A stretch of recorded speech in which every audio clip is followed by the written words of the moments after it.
Hello everyone, this is Troy Harper here at Harper Cigar Lounge. I'm glad to be back with you guys again finally. It's been a while, it seems like. Gosh, I think the last time I was with you guys was on December 21st, of last year. So it's definitely been a little while. I'm glad I could be here today with you guys finally again. I've been missing you guys. I've been missing this time we have together, so I'm glad I could be back finally. Anyway, I hope you guys are having a great day so far. This is episode 13 now of Harper Cigar Lounge.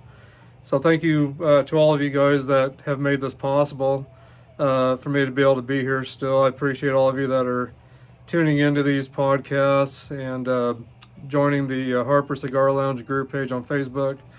And I just appreciate all of you guys for all your support to me.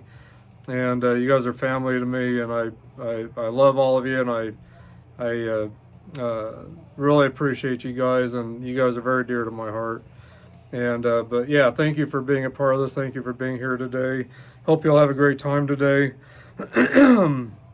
I've been battling a little bit of a cold, along with everyone else out there, I think. But mine's not in too bad shape. It's pretty minor, my cold. I've just had a little bit of a cough and a little bit of a runny nose once in a while, but nothing too major. I'm feeling actually pretty good. And I've been going to work and being able to, make it to work and do everything that I'm supposed to do each day. So but I'm glad I could take time to be here with you guys. And again, thank you for joining me today. Hope you guys have a great smoke and a great drink. Hope you have some great music of your own in the background that you can enjoy maybe. Today I'm going to be smoking the Oliva V, or Oliva Serie V Melanio Figurado. Try to get all the angles of it here. It's a box pressed cigar.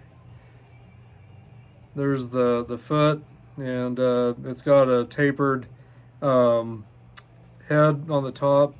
So anyway, but this is a great cigar from what I understand, so I can't wait to smoke it. I've had it in my humidor for a little while, probably for about a year now. I've had this in my humidor, and I usually keep my humidity around 66, maybe 67%, usually. So,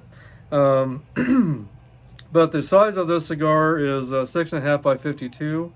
The wrapper is Ecuadorian Sumatra. The binder is Nicaraguan. The filler is Nicaraguan. And the origin of this cigar is Nicaragua, of course. It is considered a full-strength cigar, so I wouldn't recommend it for any beginners that are into nothing that is spicy or rich or dark. I've told you guys this before, but I know most people are recommended not to start with a full strength cigar, to start with something mild, something with a Connecticut shade maybe. But again, it all depends on what you like for flavors. I've always been someone that likes very spicy things. I love dark chocolate, that's bitter. I love very spicy foods. So for me to start with something light and very mild just did not work for me very well. So I went on immediately to smoke more of the full strength cigars, and I never did get sick or never, threw up from it or anything like that. I did a couple of times get a little buzzed. I hadn't ate anything before I smoked some of the Churchill type cigars that are a little bigger, and got a little bit buzzed and everything, a little bit, I wouldn't say queasy or sick, but I just got pretty buzzed. And when I stood up after smoking one, I thought I had drank all night or something, but that wasn't the case, of course. So I do suggest that if you guys are starting out smoking a heavier cigar, make sure you eat a good meal first, or get something to eat. Make sure you have plenty of water with you, something to drink, that you can have with it to keep you hydrated. They can tend to cause you to feel hydrated or dehydrated at the end sometimes. So just make sure you drink plenty of water, and make sure you have something to eat before you smoke a heavier cigar if you're a beginner. Still to this day, I try to have something to eat along with my cigar before a cigar that I smoke. That's more of a heavier cigar, like a Maduro, you know. So anyway, that's just a little bit of advice for you. So anyway, I can't wait to dive into this. I'll have some birthday shout outs within the music world out there for you. I'll have some hard rock, heavy metal news for you, all the latest in the metal hard rock world out there, and then we'll get into some other things. So, but anyway, I hope you guys are having a good New Year so far. Hope you guys have had good holidays. Hope you had great holidays. Hope you're having a great New Year so far. So far, mine's been pretty good. Just very busy at work. Holidays really kicked my ass just because of how busy we were, and then we had big inventory afterwards, which kicked my ass even more. And we've just been busy, you know, overall at the store I manage, and so I've been just very busy. But so definitely glad I could be here today.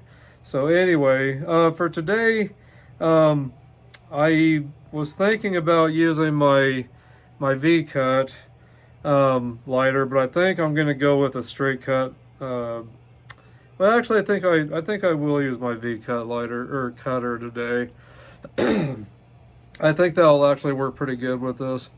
The cutter I've got actually has a backing on it, so it won't allow me to put that tip through it. So I am going to use my V-cut actually today. But I do got plenty of lighters. I've got my Deadwood Tobacco 2-torch lighter. And I've got the lighter that comes with this, of course, which is a triple torch lighter. And then I've got a couple different Zippo lighters. This one was my dad's. You probably can't read it, but maybe a little bit there, but has the years that my dad was in the Navy from 65 to 1971. And it says U.S. Navy on it. So I still have this lighter. My brother passed this on to me. But for Christmas, my son Jason got me a Kiss Army Zippo lighter. So I promised him I would use this today. So that's what I'm going to do. But let me get my cigar cut first. And then we'll move on to toasting this. So anyway, let me get my cutter again here. Here it is.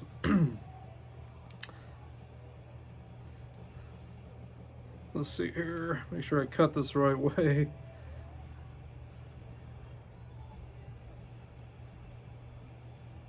Let's see here. Okay.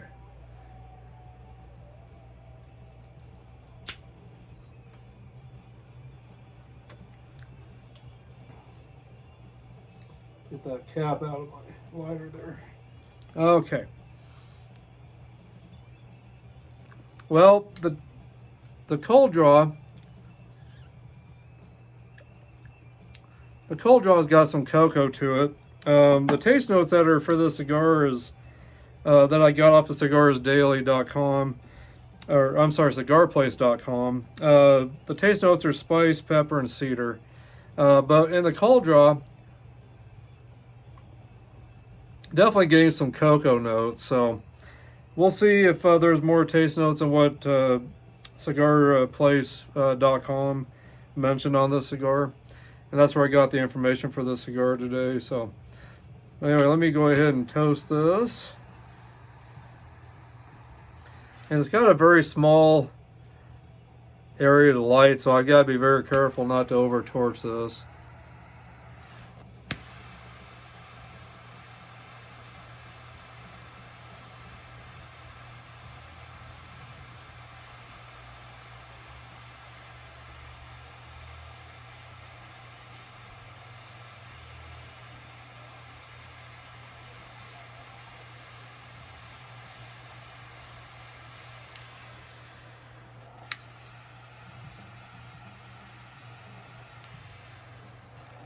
Doesn't take much on these to toast because of such a small foot to toast here. So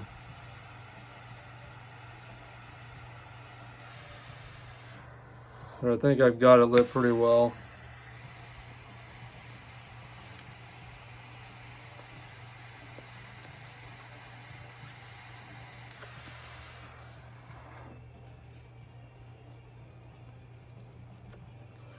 We'll see how this does.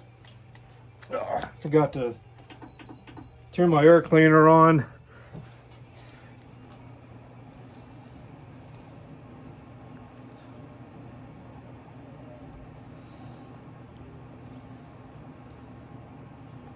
Well, so far, getting some pepper, getting a little bit of a maple taste to it.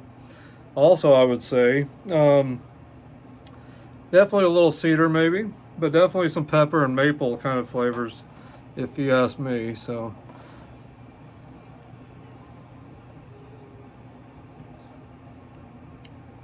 but so far, burning pretty good. Building up a little bit of nice ash already.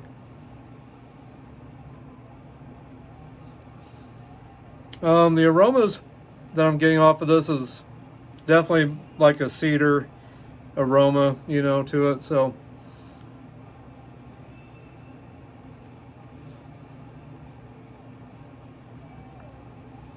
but yeah, tasting pretty good right off the bat here.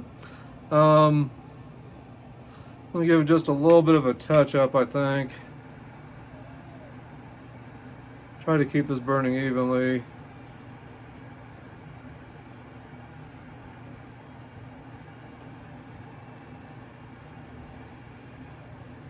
Just lightly going over the edges to get it kind of towards it's going to burn a little more evenly. So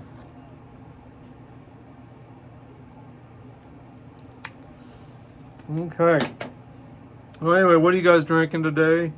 I'm drinking some Bones coffee, the Holy Cannoli coffee with some gingerbread creamer in it that's left over from Halloween. But there's what I'm drinking right there. Holy Cannoli coffee from Bones Coffee. A gift that my wife got me before Christmas came around.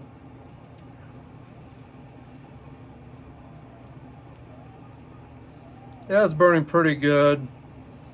Putting off some nice smoke, and definitely getting some nice cedar aromas in the air. So, anyway, hopefully this will be a great cigar today. This cigar, I forgot to mention, was rated 96 in 2014, which made it the #1 cigar of the year in 2014. And again, it was a 96 rating by Cigar Aficionado. So, anyway, we'll see how this continues to do. Let's get into some heavy metal birthdays. John Paul Jones, belated birthday to him. He's the bassist for Led Zeppelin. Well, of course, you know Led Zeppelin hasn't been around for a little while now, but he was the bassist for Led Zeppelin. Born January 3rd, 1946, so he's at the age of 78. And he was entered into the Hall of Fame along with Led Zeppelin in 1995. And they're based out of London, England. Till Lindemann, singer for Rammstein, German industrial metal band. He was born on January 4th, 1963, and he's at the age of 61 now. And they're based out of Berlin, Germany. Peter Steele, bassist and singer for Typo Negative. He was born on January 4th, 1962. He did die in April. He died April 14th of 2010. At the age of 48, he died. He would have been 62 if he was alive still to this day. And Typo Negative was based out of Brooklyn, New York, and they were considered gothic doom metal. Malcolm Young, rhythm guitar, backing vocals, and the mastermind behind a lot of the songwriting and riffs for AC/DC. He was born on January 6, 1953. He passed away on November 18th, 2017 at the age of 64. He would be 71 today if he was alive still. And AC/DC is based out of Sydney, New South Wales, Australia. And they were entered into the Hall of Fame in 2003. The last tour that Malcolm was a part of was in 2008, 2009. That was the tour that last tour that they did for the Black Ice Tour. So that was the last touring that Malcolm did before he passed away of, I want to say it was dementia, if I remember right is what they called it. So anyway, so Malcolm Young, you're missed. Peter Steele, you're missed also for what you left behind us with the band Typo Negative. But Malcolm Young, you know, you were in one of my favorite bands, which still is one of my favorite bands, AC/DC, and so you're definitely missed. And but I'm glad Stevie Young could come back into AC/DC and take over the rhythm guitar playing. The only other time that Malcolm Young missed time with AC/DC was in 1988 during the Blow Up Your Video tour. He checked himself into rehab, and I got to hang out with AC/DC once backstage during the Blow Up Your Video tour. So I got to meet Stevie Young, and at the time you can tell between Stevie and Malcolm. They both look so much alike. At first I didn't realize it wasn't, I thought it was Malcolm at first. And then after hanging out with AC/DC and after seeing them in concert that night, I didn't know until after the show was over that it wasn't Malcolm and that it was Stevie. So it was an honor to meet Stevie, but I sure wished I could have met Malcolm at the time. So anyway, rest in peace, Malcolm. Rest in peace, Peter Steele, also from Typo Negative. But anyway, so Bobby Krieger, guitars, backing vocals of The Doors. He was born on January 8th, 1946. He's at the age of 78 right now. Him and The Doors were entered into the Hall of Fame in 1993. He was listed as one of the top guitarists of all times with Rolling Stone in 2003, 2011, and 2023.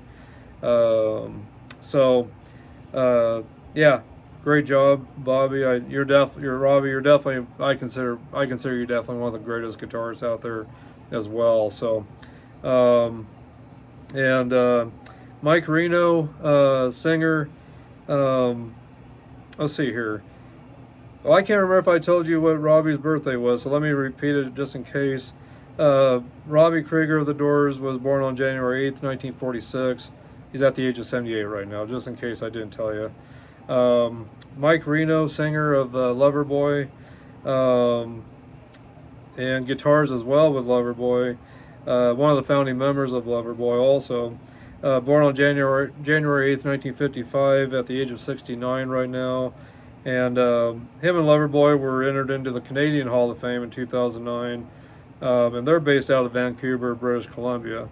So, and I forgot to mention that The Doors were based out of Los Angeles, California. So, Pat Benatar is the next one on my list here. Singer-songwriter, born on January 10th, 1953.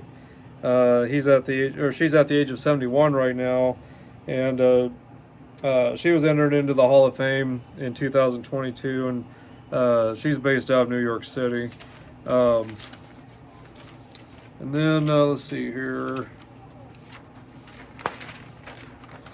Next is Jimmy Page, guitarist and founding member of Led Zeppelin.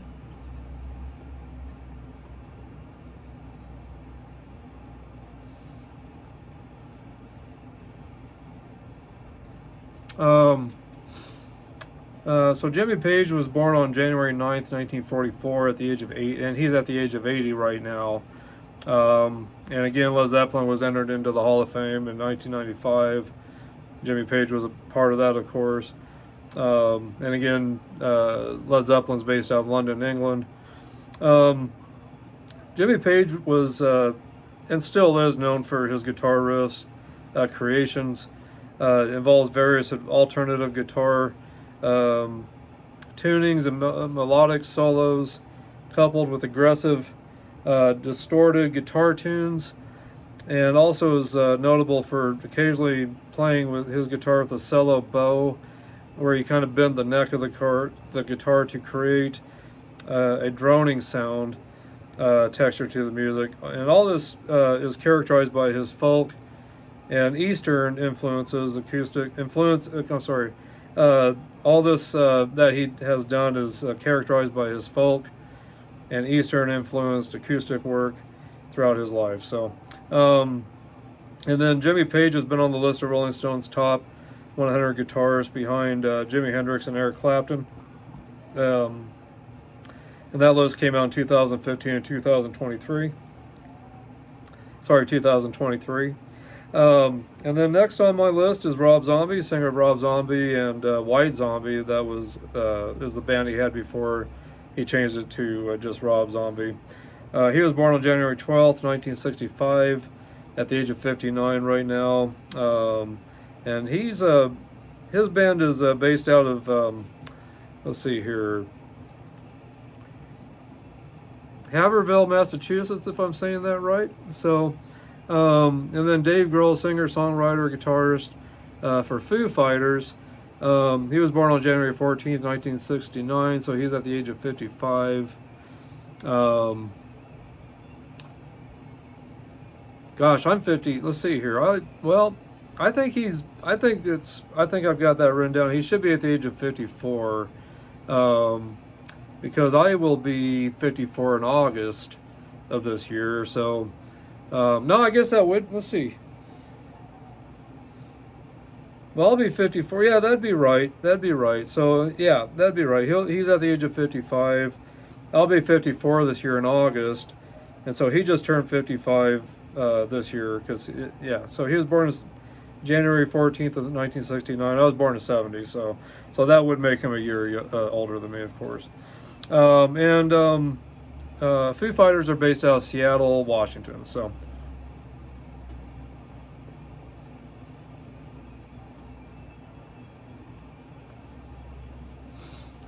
still doing good. Still good tasting cigar. Not getting a lot of pepper right now. Just getting more of the cedar, and I'm getting a little bit of sweetness with it.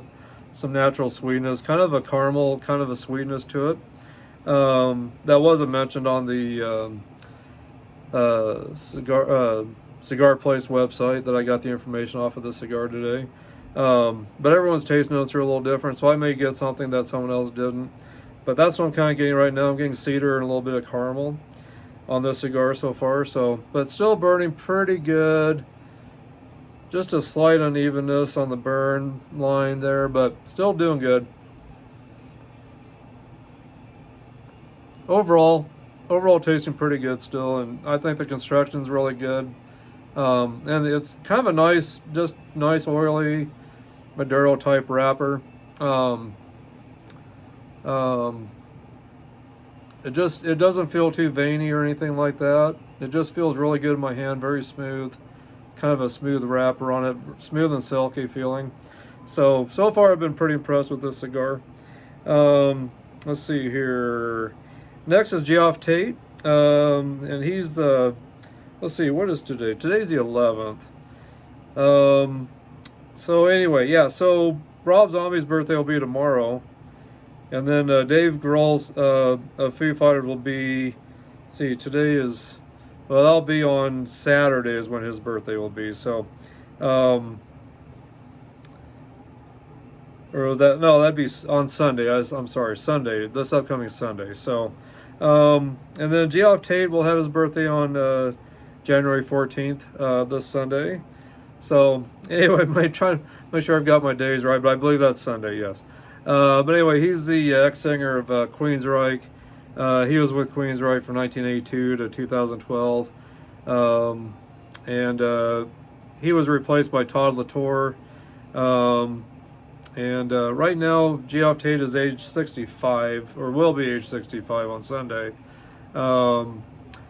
Geoff Tate is definitely considered to be one of the best high-pitched metal singers, I think, in my book anyway. He is considered one of the top progressive metal or Queensryche is considered one of the top progressive metal bands, along with Dream Theater and Fate's Warning.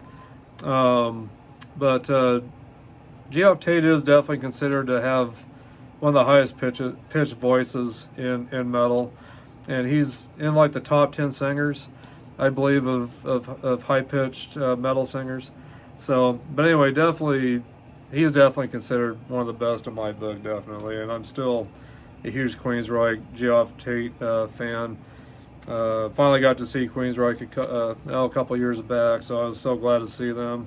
They opened up for Judas Priest over in Colorado when I got to see him, so it was a great show. I was so psyched to see Queensryche finally, even though Geoff Tate wasn't with them. But Todd Latour is a great replacement, great singer, and he can hit all those high notes like Geoff Tate.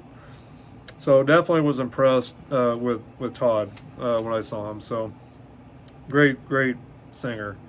And then also on the 14th of January, Zach Wilde, vocalist guitarist for Black Label Society, and of course he's been with Ozzy over the years as his guitarist. He was born on January 14th, 1967.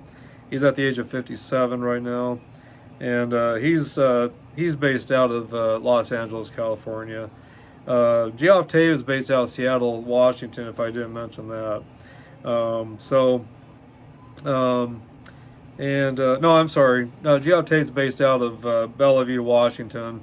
Dave Grohl and Foo Fighters are based out of Seattle, Washington, if I didn't mention that. So anyway, that's it for birthdays. Happy belated birthdays to all of you out there, and happy birthday to you guys that are coming up the rest of this week. You all are great in my book, and some of you are gone, from us now, but you're all missed. But just everyone I've mentioned today are just huge in my book, and huge fans of all these people that I've mentioned today. So anyway, do any of you guys have birthdays today? And if you do, happy birthday to you. And if you guys have had recent birthdays, happy belated birthday to you. And I hope you guys had great birthdays. I hope they were really good for you, and hope you were able to have a good cigar and relax with family and friends.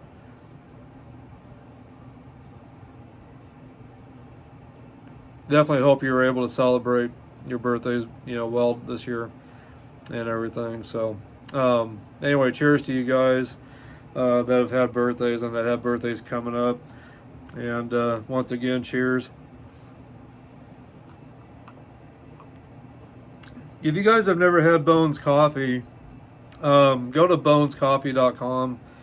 They've got a lot of great package deals of different varieties you can get, or you can buy single flavors too. But they've got a lot of great flavors of cigars or of coffee that go great with your cigars. But they've just got some really all kinds of great flavors. The flavors are just endless of what they carry, and they're all ground fresh also. So when they come to you, they're very fresh. So, but anyway, I've been very impressed with Bones Coffee so far. So thank you to my wife Marcy for picking those up for me. I've been really enjoying them. So this cigar is continuing to burn very well. I meant to actually use my son's lighter. I ended up using my other lighter on my V-cut lighter combo. So if I have to touch this up or something, I'm going to start calling my podcast Dropping the Ash Podcast. I'm always dropping my ashes while I'm talking to you guys. So I might have to change it to Dropping the Ash Cigar Podcast. You guys tell me what you think. Should I keep it at Harper Cigar Lounge, or should I change it to Dropping the Ash Cigar Podcast at Harper Cigar Lounge, maybe?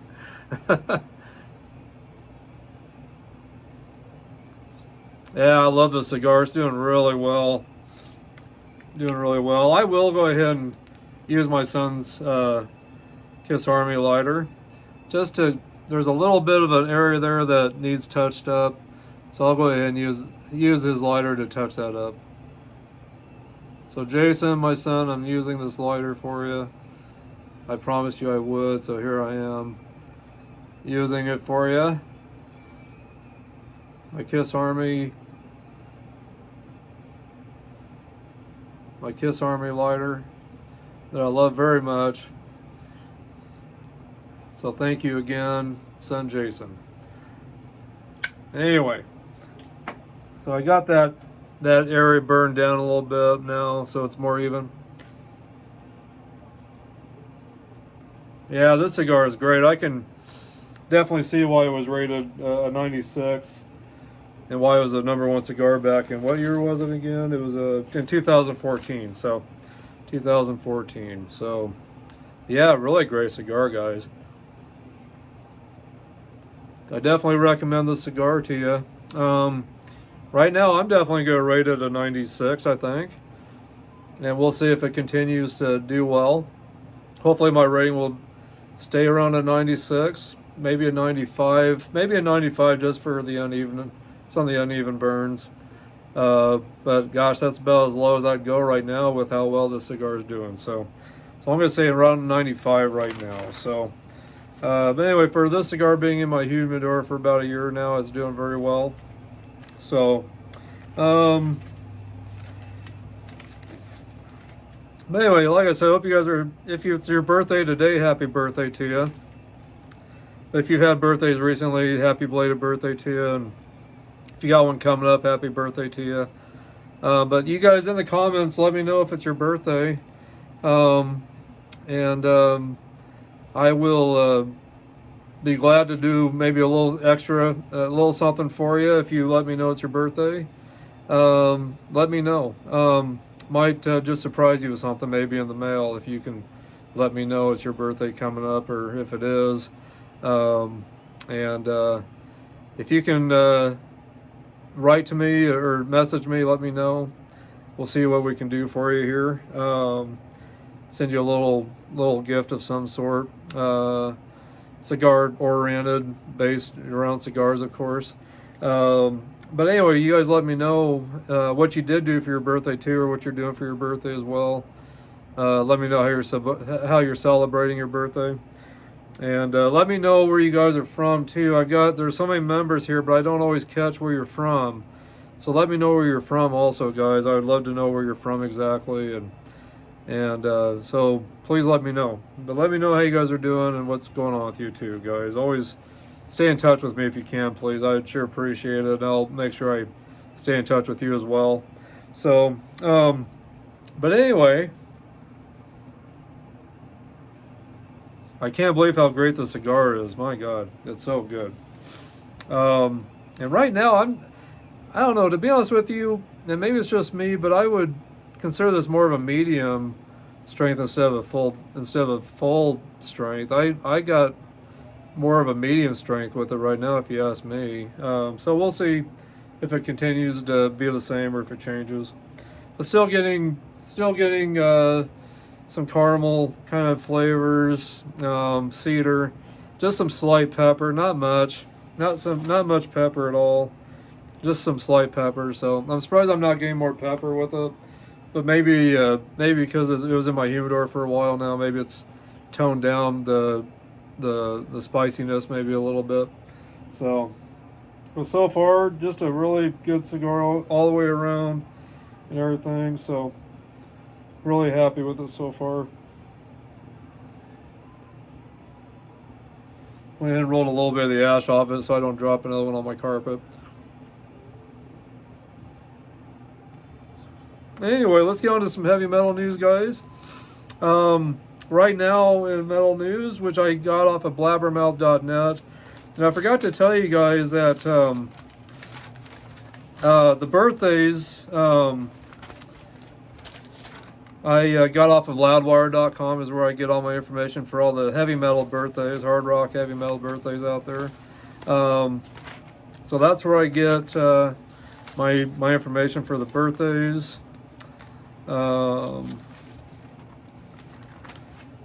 And for my updates on all the heavy metal news out there in the world of rock, I get from blabbermouth.net. And I will post a link on the group, on the Harper Cigar Lounge group page for you guys to click onto to go to blabbermouth.net. There's so much news out there. I can't get it all down on for one show. So I try to pick out more of the more important stuff, and then you guys can go on there and look at all the other stuff as well. And as well as all the birthdays. I don't get all the birthdays down. There's other rock musicians out there that list the birthdays, but I try to stick with more of the hard rock, heavy metal genres for birthdays. But if you guys are interested to see who else has birthdays out there this month, definitely check out the other website, which again was loudwire.com. So make sure you check out that. And then again, for all the latest heavy metal news, you can go to blabbermouth.net. So I will put those links up on I'll put those links up on my group page for you guys that you guys are a part of. So, and I shouldn't say it's my group page, it's all of ours, because you guys are all in this family with me, and you're all a big part of it too. So it's for you as well. So, but anyway, going off the heavy metal news, we got Accept in our news right now. Recruits, Accept recruits Whitesnake's guitarist Joel Hoekstra for South American tours and European festivals in 2024. Blaze Bayley, he was with Iron Maiden from 1994 to 1999 while Bruce Dickinson was out doing his solo albums, solo tours. But Blaze was on the album X Factor, and then he was also on the Virtual 11 album as well with Iron Maiden. But anyway, he's announced a new album that's coming out February 23rd of this year. Circle of Stone is the name of that album, so definitely check that out. I did put all the songs listed. He has the listing of all the songs on that album if you want to get on the website to check that out. But I didn't list them here, but he did list all the songs that are going to be on that album. So if you're a fan of Blaze Bayley, which I do love Blaze Bayley, and I miss Paul Di'Anno with Iron Maiden as well. That was with him on the first two albums in the beginning.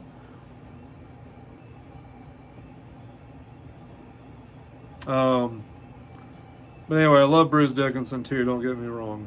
I love Bruce Dickinson. He's with Iron Maiden the most out of all the years, of course. But Blaze Bayley definitely, I thought, did a great job on the two albums he did with Iron Maiden while Bruce Dickinson was out. And of course, Paul Di'Anno, you can't deny how great his voice is on those first two albums, Iron Maiden and Killers.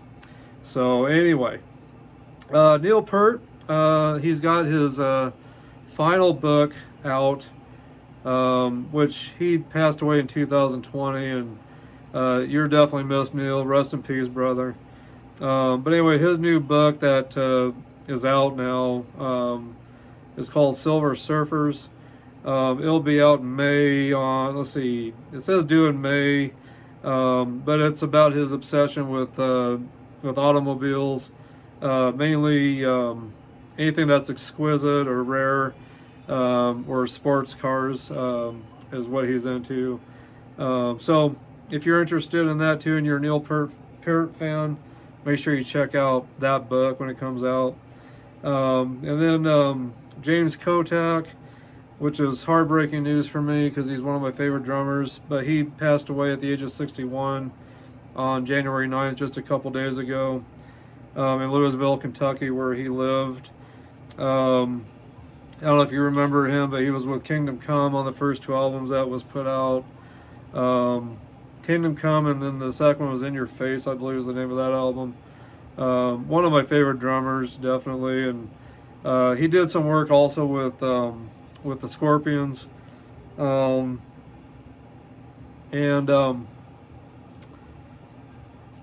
see here. He also did some work with Montrose, Warrant, a band called Wild Horses that I think I've heard of, but not sure about. Macaulay Schenker Group, and Buster Brown was another band he was involved with. But man, I just remember most of the work that James Kotak did with Kingdom Come in the beginning of that band, which I love. I love Kingdom Come, their early stuff. But he was considered to be the second coming of Bonham, which I truly believe. His drumming was just incredible and unique, and had such a very similar drumming style to John Bonham. I would definitely agree with, but just a great guy. He was a great family guy, from what the guys in Scorpions said, and so yeah, the band Scorpions said that he was a wonderful human being, a great musician, and a wonderful family man. And then Lenny Wolf, the lead singer for Kingdom Come, he said that James was very lovable, emotional, and charming. Lived rock and roll to the fullest in any aspect you can imagine. And but he said too many led him through the curtain, so through the final curtain. And it's just very sad news for me to see James Kotak go. I do remember him with the Scorpions. He was with them for a little bit. And I thought he did really good with the Scorpions, but of course the Scorpions parted ways with him just because of his alcohol issues. Just wasn't quite cutting it, with them when he was performing live and, everything. So they had to release him due to his issues. But they didn't stop loving him or caring about him because of that. So, so it's too bad. It's too bad that alcohol has to kill so many good people out there. And there's so many great artists and so many great people. They're great people, but they've got this issue with alcohol and to numb themselves constantly for whatever reason it is. And it's just sad to see, people letting these controlled substances take over their life, and so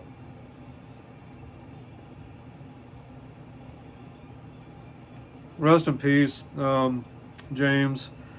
It's hard for me to even discuss, because he was a huge inspiration on me as well. And because I'm a drummer myself, and I haven't played drums now for a little while, but definitely one of the drummers that I really took to when I was drumming, and just really loved everything he did with Kingdom Come. And Kingdom Come really had a similar sound to Led Zeppelin. Lenny Wolf's voice really sounded really close to Robert Plant of Led Zeppelin. So. James Kotak, definitely, like I said, had a similar drumming style to John Bonham. So I definitely believe he would have been, if he had taken care of himself through the years, I think his drumming would have been better, and I think he definitely would have been the second coming of John Bonham, definitely, for sure. So.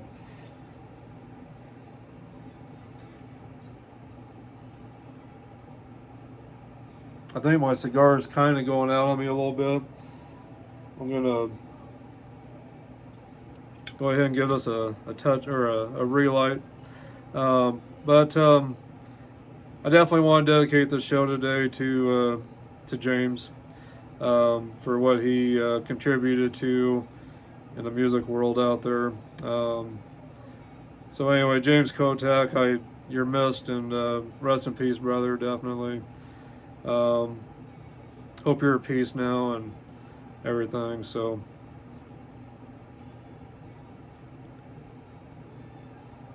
anyway, you guys, if any of you out there have any drug or alcohol issues, and you're having a hard time quitting, and you want to, there's a lot of help out there, and make sure you talk to somebody. Make sure you talk to someone and try to find some help for yourself, because we want you around, and any of you guys can talk to me.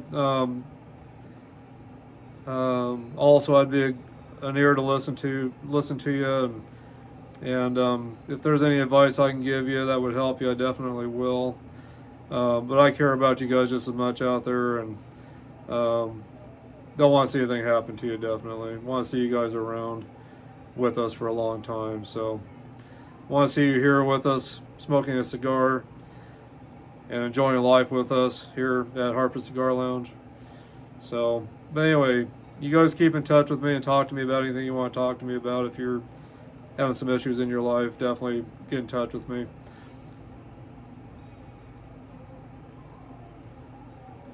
In my younger days, I definitely had some alcohol addictions. I believe in my 20s, I lived almost every day of my life with alcohol in my system, and I found a way to stop. And still this day, I very careful with what I do. I do like to have a drink here and there, at least once a week maybe. I like to have a drink. Sometimes I might drink just a little bit too much and get a nice little buzz going. But when that happens, I know it's time to stop, and I don't keep forcing it down myself. And I enjoy the feeling from it just a little bit sometimes, but I stop there, and so I don't continue to harm myself. So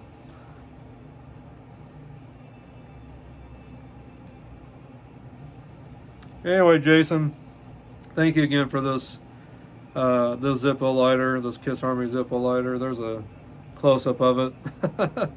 So anyway, that was definitely a great gift for my son. And so anyway, but God bless you guys.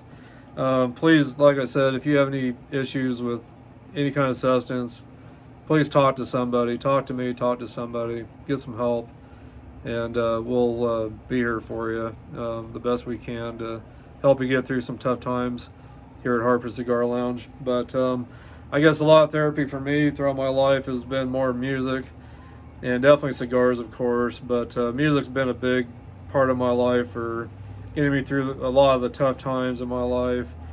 And there's so many bands I gotta give credit to, but Kiss is definitely my number one band that's got me through a lot in my life. And of course, my buddy Striper, that I've been in contact with for a lot of years, had the privilege of working with once, and have been seeing these guys over the years, getting to go hang out with them and talk with them and be with them during some of their shows, and they've been a big part of my life too, helping me cope through some tough times.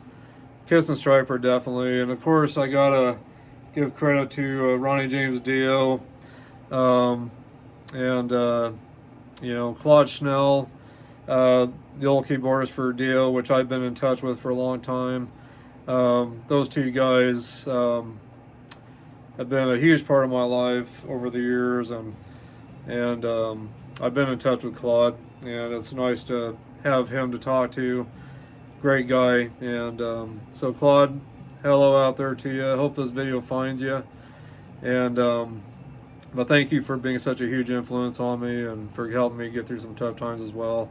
And Ronnie, you're missed every day, but what you did for us while you're here has still helped me get through tough times, and has helped me really focus on my life and help me keep myself on the right path. So thank you for that. God bless you, Ronnie. Rest in peace. But Claude, hope you're doing great out there. God bless you, brother. Hope to talk to you here pretty soon again, and hope you're doing well tonight. So anyway, and then see, next on my metal news here, Rush. Let's see here. Rush's Alex Lifeson. He was the guitarist for Rush, guitars and vocals. Says his arthritis is continuing to get worse. Don't know if he can play like he used to. Him and Geddy Lee from Rush had some plans to do a project together. Not sure if it was going to be Rush music or new written material, if it was going to be under a different name or under Rush. I don't know. Nothing's been said, but I hope they can still plan on doing some things together in the near future.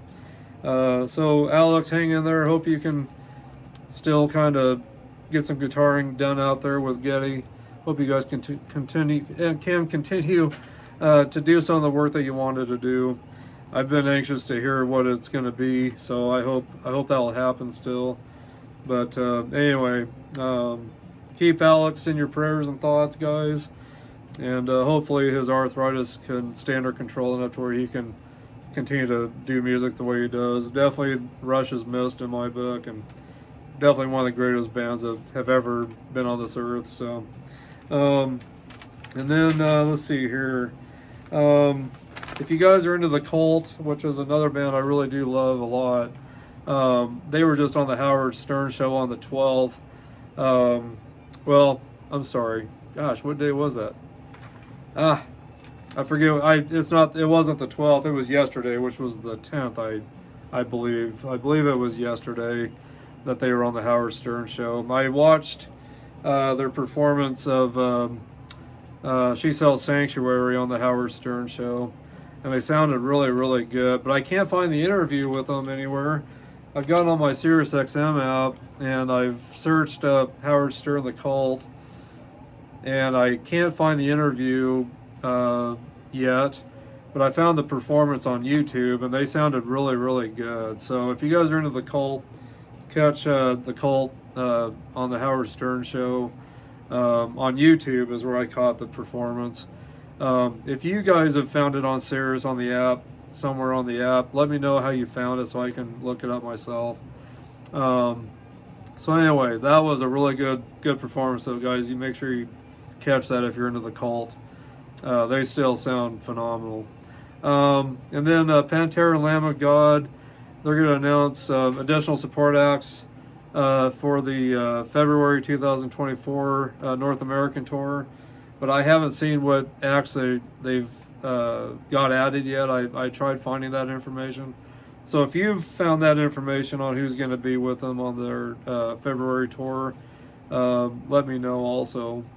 And then if you guys go to, let's see here. Let's see, I'm trying to remember the name of oh, here we go. The website Reverb. It's a buying and selling site for new and used and vintage musical equipment.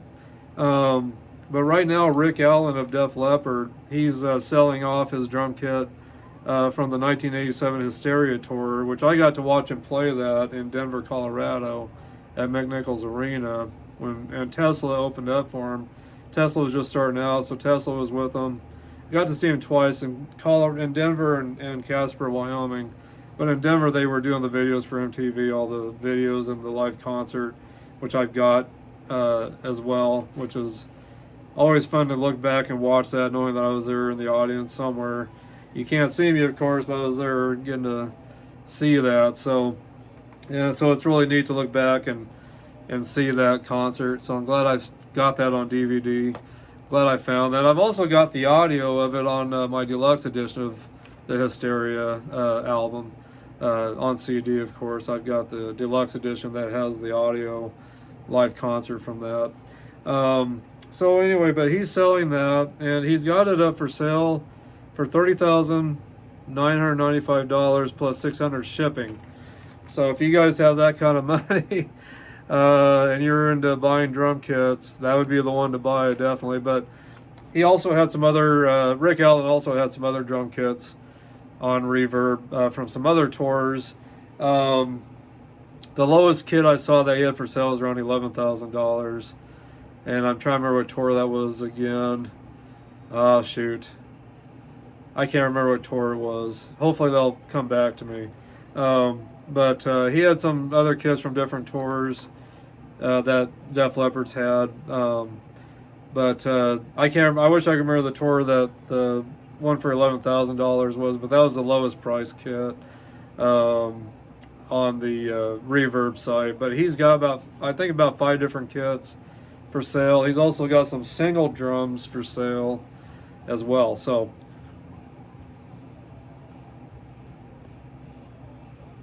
make sure you check that out.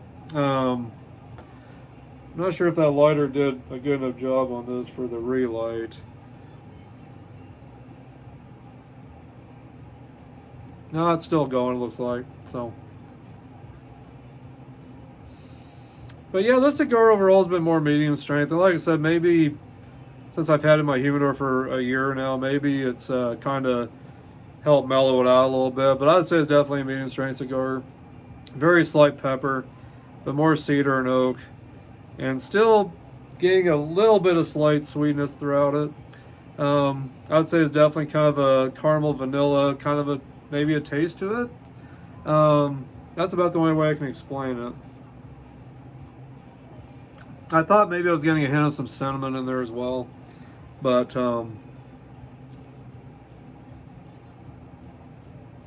not sure if that's what it was or not. So anyway, I am going to relight this just a little bit with my regular lighter, I think.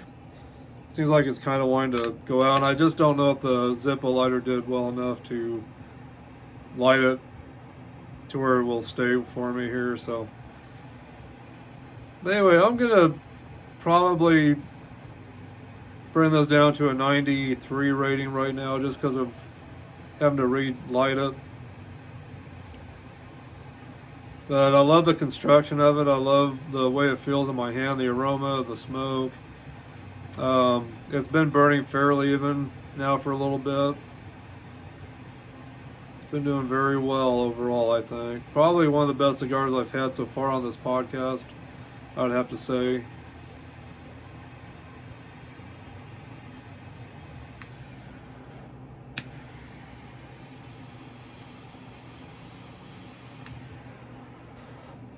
Okay, we'll see if I can keep this going now for a little while. I hope you guys are enjoying yourselves today with me. I'm sure enjoying hanging out with you guys. And I really do love being here with you guys, and I always look forward to getting down here with you. So anyway, thanks for being here with me, guys. But anyway, I wish I had $31,000, or $32,000 really, to buy that drum kit of Rick Allen. I think that'd be the ultimate to have that kit from the Hysteria tour. The Hysteria album is definitely one of my favorite albums from Def Leppard. I gotta say, you know, On Through the Night, and it was definitely a great album. Their very first. They were just basically out of high school at the time when they put that one out. And then High and Dry, of course, and Pyromania. Love all those albums. Hysteria was just a way different album than what I was used to with Def Leppard, but for some reason I just thought it really fit their personality, that album, and I just thought it was a, you know, for their music changing a little bit, I thought it was a great album, and it's an album that I could listen to over and over and never get tired of it. So anyway, but if you guys are new to the hard rock heavy metal world out here, you guys that are younger and you're still kind of finding your way with what groups you like, make sure you check out those first 4 albums of Def Leppard. They've had some other great albums afterwards too. Adrenalize was a great album too that came out after Hysteria. That's another great album too, so make sure you check that album out as well. But really, I'd have to say, you know, Hysteria and Pyromania are probably my 2 favorite albums of theirs. I just Pyromania was the first music I had heard from Def Leppard when I was younger, so their music really kind of really pushed me to want to continue on with experimenting with a lot of different types of music. And I still consider Def Leppard a British metal group, even though they're more considered hair metal, which I hate that term, to be honest with you. I'm really not a fan of the term hair metal, but they're considered that, but I consider them more British metal, you know, just, I just do. That's where they came from, was Britain, and they had a great British metal sound in the beginning, and I still consider them British metal overall. So anyway, but that's it for the heavy metal news. Like I said, if you want to see what more news there is, go to blabbermouth.net. So much more news out there for you to check out. So make sure you do that when you guys have time. And like I said, I'll put the link up on Harper Cigar Lounge group page for you guys. That way you can just click right on it and not have to search it on the internet. So anyway, hope you guys got a few nice little things over Christmas, or had someone, you know, think of you and grab you something that was pretty special. And you know, for me, this Kiss Army lighter is a great gift that I got from my son over Christmas time. And some things I kind of picked up myself over Christmas. One thing that I picked up, I've been looking for the CD for a long time. It's the Firm. Um, uh, they had the big songs on here, Radioactive, and let's see here. I'm trying to think of what the other was. Let's see here. Well, let me tell you all the track listings on here. Closer, Make or Break, Someone to Love, Together, Radioactive, You've Lost That Loving Feeling, which is a remake. Money Can't Buy, Satisfaction Guaranteed, Midnight Moonlight. Those are all really good songs on here, but of course I bought this mainly for the song Radioactive, which was a great song from the Firm. And this album, by the way, came out in 1985. I was 15 years old at the time when this came out, and I remember seeing this on MTV. I remember seeing it on MTV and thought that song was great, but I never did ever pick up the album or the CD. But I finally decided to, because I love that song, and so I was able to find it on eBay for a really decent price. I think I paid like $7 for this brand new. But there's the guys that were in the Firm, which of course Jimmy Page right there, and then you got Paul Rogers right there, and then Chris Slade, which he played with AC/DC during the Razor's Edge album or tour. I'm sorry, during the Razor's Edge tour, and then of course Tony Franklin right there, and I'm trying to think of what else. I'm trying to think of who else he played with. Gosh, I wish I could remember who he played with. But a great bass guitarist, and I hope I can remember who else he's played with. But last night I was watching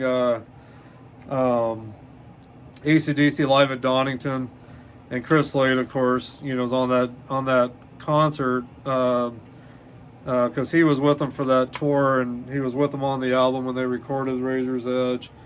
And I cranked that baby up and listened to it. And I had a little bit too much to drink during that show when I was watching it last night, but I felt like I was back in time when I was younger again, seeing that, for the first time. And I lived in Miami Beach back in 89 to 90, and I remember driving around with some of my friends I went to school with. I went to a school called Career Institutes of America. It was a music school for all the behind-the-scenes stuff in the music business. And I remember we were driving around listening to the Razor's Edge album that just came out at the time, and just thought Chris Slade was a beast on that album. And definitely missed Phil Rudd, but he definitely brought a different element to AC/DC at the time. And I just love Chris Slade. I think he's a great drummer. And he was on the album Rock or Bust as well that came out. No, I don't know, I'm trying to think, it was about 6 years ago when that album came out, I believe. Maybe 7 years ago. Actually, it's probably about 8 years ago. 8 years ago. I remember a friend of mine went and saw them in Denver, Colorado on the Rock or Bust tour. And that was a year before I moved to Kimball, Nebraska here. And I've been here since 2017, so I think that was around 2016, close to 2017 when my buddy went to go see them.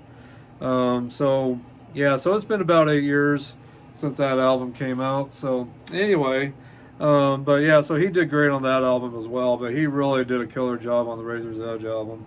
So anyway, so again, if you guys have never listened to The Firm, not heavy metal, but just good hard rock, blues, rock. And of course, Jimmy Page is a part of that was with Led Zeppelin. So a lot of his work's on this, and Chris Slade's drumming is incredible on this. I really love, I just really love everything about this album. There's definitely some slower kind of songs, a little more mellower type songs, but there's some good bluesy rock stuff on this, and Paul Rogers that sings on this album, I thought he really did well too. I thought he did a great job singing for this band. And there was another CD or another album that came out after this with the guys on there, and I never have listened to it. I'm gonna look at maybe picking that up in the near future. and try to see how that album is. So, but anyway, so again, the Firm, and there's the track listing right there. But great album, guys. If you're into blues rock, it's a good album, definitely a good album. So anyway,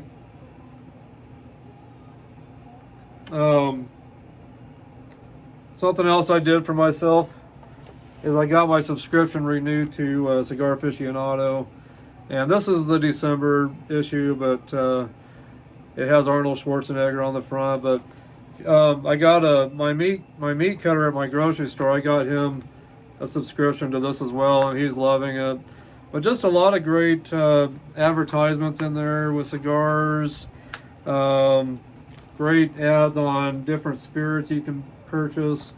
There's things in here about vacation getaways.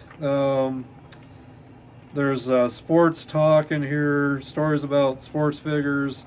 There's advertisements in here about cigar festivals or cigar tastings or whatever that's going to be coming up that you can travel to go to if you want. Great, there's musicians and actors and sports stars that discuss their favorite cigars. This one's got John Starks, and his favorite cigar is the Rocky Patel Disciple 60. That's the cigar he's into right there, and there's John Starks.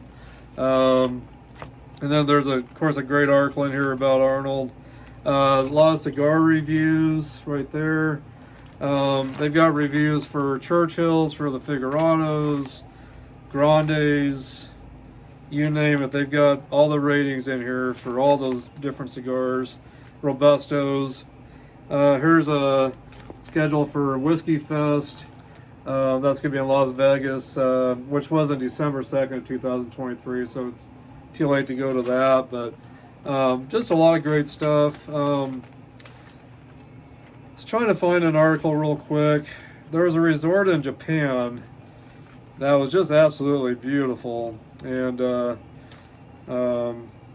here's another cigar ad, Foundation Cigars, but I'm trying to think where that was in here, but man, it was beautiful. Of course, great ad on the advertisement for the Blackened Cigars and Whiskey.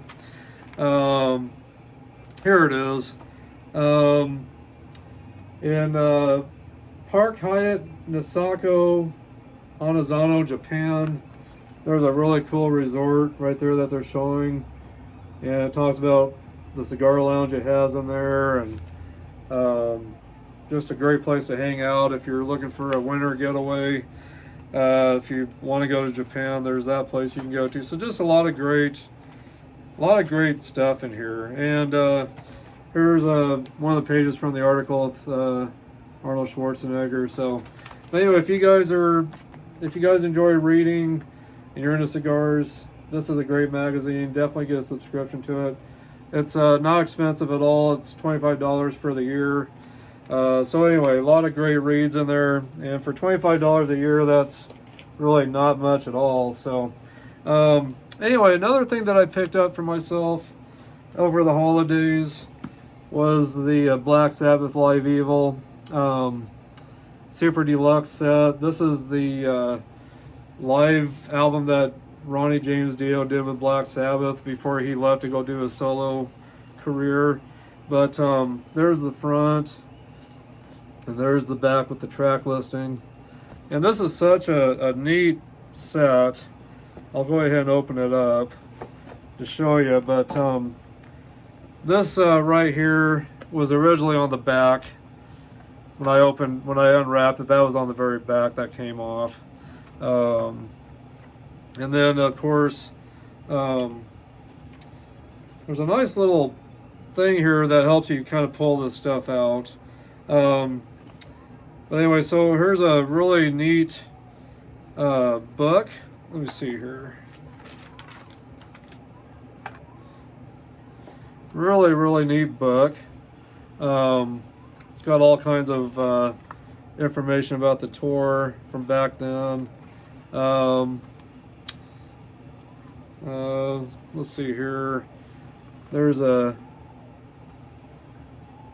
one page out of it. Let me see if I can find some. There's a live shot right there. Just a lot of information about their tour. Just a lot of really colorful pictures in there. Great stories in here.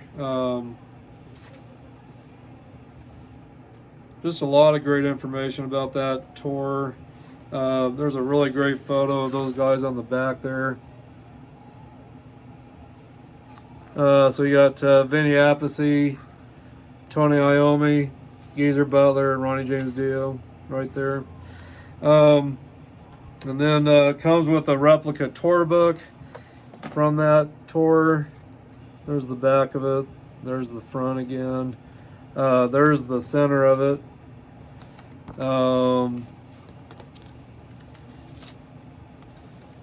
There's another page in there.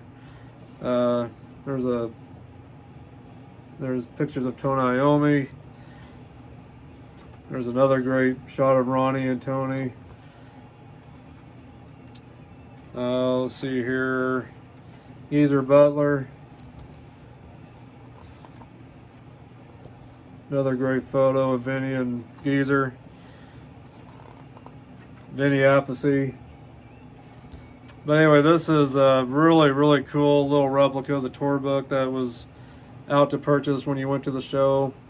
So that was really cool. They added that. And of course, I got my hype sticker right there and my receipt right there. And then, of course, comes with a really, really cool poster. Open that up for you.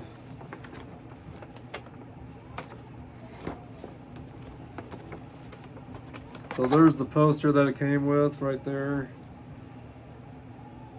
So that was a really neat little extra. And then it's got the original album on compact disc. There's the inside of that. And then the CDs come in like a replica vinyl sleeve, which is really cool. And they're really great to protect those CDs when you're sliding them in and out of this.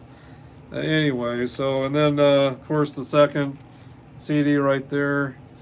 So it's a double CD set. And then this also comes with an extra CD set.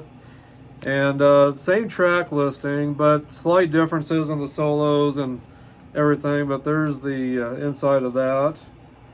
And these shows came from Seattle, San Antonio, Fresno, California as well, all back in 1982. The dates list from April, pretty much April through May. Yeah, April and May of 1982. So, but this is a great recording as well. Like I said, the same track listing, but I think there are some some differences. Just how Ronnie sings, and maybe how the guitar solo is with Tony Iommi. Just some slight differences, but such a great recording also. So anyway, but if you guys are into Ronnie James Dio and Black Sabbath, when he was with them, this is a great set to pick up. This set, I got a great deal on it. I got it for $50 from a place called Ernie November over in Cheyenne, Wyoming. Gave me a little bit of a deal on it. But normally it's around, I don't know, I've seen it for up to $70. And then of course there's the vinyl set you can pick up as well. It's somewhat more expensive. It's about, I don't know, about $118, $119 for the vinyl set. But I really came close to buying that set, but I decided to go with the CD set just because it's kind of easier to store away.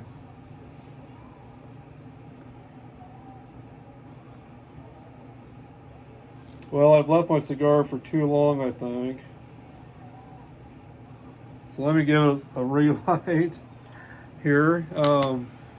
And I think that's my fault. I left it for too long without puffing on it, so I won't drop it down in the ratings anymore right now because of, I felt that was my fault. So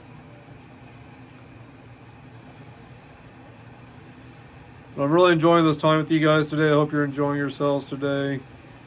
I really do. This is a great cigar. If you want to buy some of these, you can get them on cigars, on cigarplace.com, where I read about these. So I'll probably look at here soon getting some of these. Definitely a great tasting cigar. And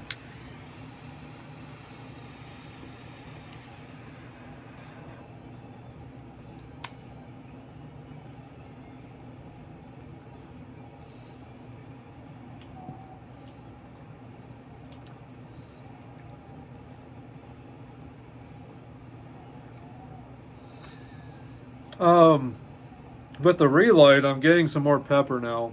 Definitely with it.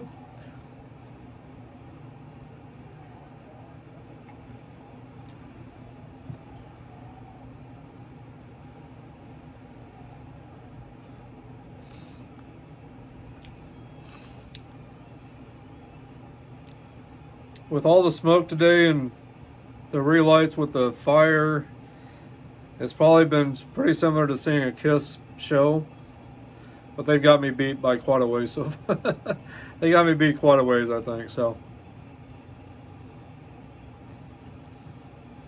well, you guys are probably wondering how I'm not catching myself on fire when I light these up, huh? It's a trick of the trade, and I can't reveal my secrets to you.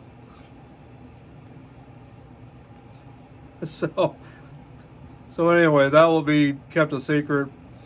How I keep myself from catching on fire when I light my cigars. So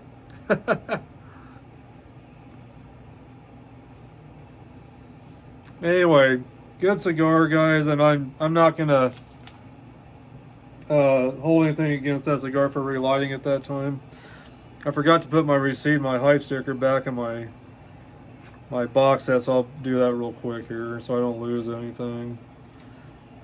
But yeah, this is a great set though, guys. I've really enjoyed listening to it, and I've had it on CD. I've got the deluxe edition on CD, along with the Mob Rules and Heaven and Hell as well. I've got on deluxe. I've got pretty much the whole Black Sabbath. I've got the whole discography on deluxe editions for the most part, but this Super Deluxe is really great. If you're not into the books and the posters and stuff like that, then don't buy it. It's just as good. The CDs sound just as good as the deluxe edition. And the deluxe edition it's got that extra set, that extra concert set from Seattle and everything on there, and San Antonio. It's on that deluxe set, but that deluxe set is really hard to find now. So it'd be a lot easier to find the Super Deluxe now if you're wanting to listen to that. But you could probably still search and find it. I just don't know if it'd be almost as much as this deluxe edition that I got here, the Super Deluxe. It might be even more money to buy the regular deluxe edition of that CD. So you might be better off just looking for the Super Deluxe. And the extras are just really neat. I really have been enjoying looking through all those extras and stuff. So really cool little set. So something else I picked up was the finally got the Dio Holy Diver album right there. That came out in, see what year that came out. I want to say it was in 83, I think. Yeah, 1983 is when that came out. So I was able to pick that up, the Dio Holy Diver album. So anyway, let me kind of open this up.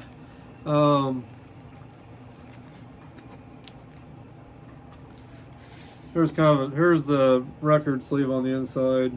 So kind of just a neat collage of pictures.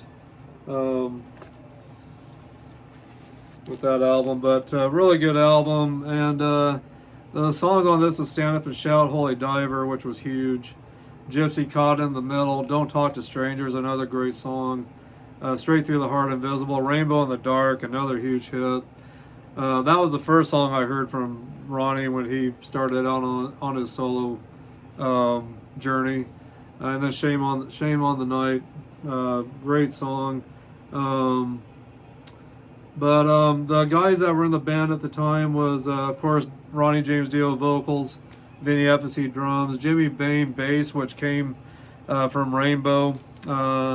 So it was kind of cool how Ronnie kind of brought some people with him to his solo projects. So Jimmy Bain from Rainbow, so he played bass and keyboards, and then Vivian Campbell on guitars, which I got to meet after he joined Whitesnake back in 1987. Got to meet him in Casper, Wyoming, at the Hilton Inn in the little gift shop they had. He was reading a magazine about himself at the time. It was a Metal Edge magazine he was reading, and so I got to meet Vivian and talk to him. And I've shown you guys his autograph on here from the past, and but he was such a nice guy, and he took about 15 minutes with me to talk with me, and so really good guy. I love Vivian, and he's battled cancer over the years, but he's still doing great with Def Leppard. So yeah, he's been Def Leppard for a while now. But and then the next album I was able to finally pick up was Sacred Heart by Dio, and this was released in 1985. So 2 years later, well, he had Last in Line after Holy Diver, and then he brought out Sacred Heart. So Last in Line was out in 84, and then this was out in 85. And this was the album where Claude Schnell came in. So here's the lyrics to Sacred Heart right there, and then here's the other side with some pictures there. There's Vivian Campbell right there. There's Claude Schnell right there. Hello, brother. Hope to talk to you again soon. Ronnie. There's Jimmy Bain right there. That came from Rainbow. Vinny Appice, that of course was with Ronnie during Black Sabbath. And then, of course, another great photo of Ronnie there. But this is a great album, and I'm so glad I was able to find it. And I found it pretty reasonably priced. I think I got it for $25, I believe, brand new on a bid. And I didn't see any others on eBay at all. There were some CDs on eBay, but they were pretty expensive. For the album, I didn't pay much more, but I got very lucky on this finding this album. It was brand new, sealed when I got it. So, and the Holy Diver album I found at Early November as well, where I got the Black Sabbath Live Evil box set. And then another great album that I was able to pick up on eBay was the Black Sabbath Reunion album. And this came with some. Let me see if I can pull one of the vinyls out. I won't pull all this out because it was kind of hard to put back together. But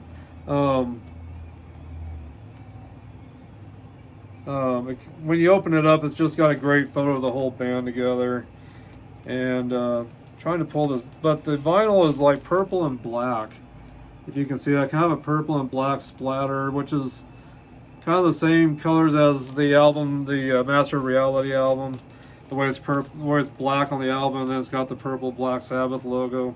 Kind of the way, well, same color that would be, I guess, right there. But if you guys have never listened to this Reunion album, which was from 1999, you gotta pick this up. And I got this on a pretty good deal. I can't remember how much I paid for this exactly, but got a really good deal on this album. Got it brand new.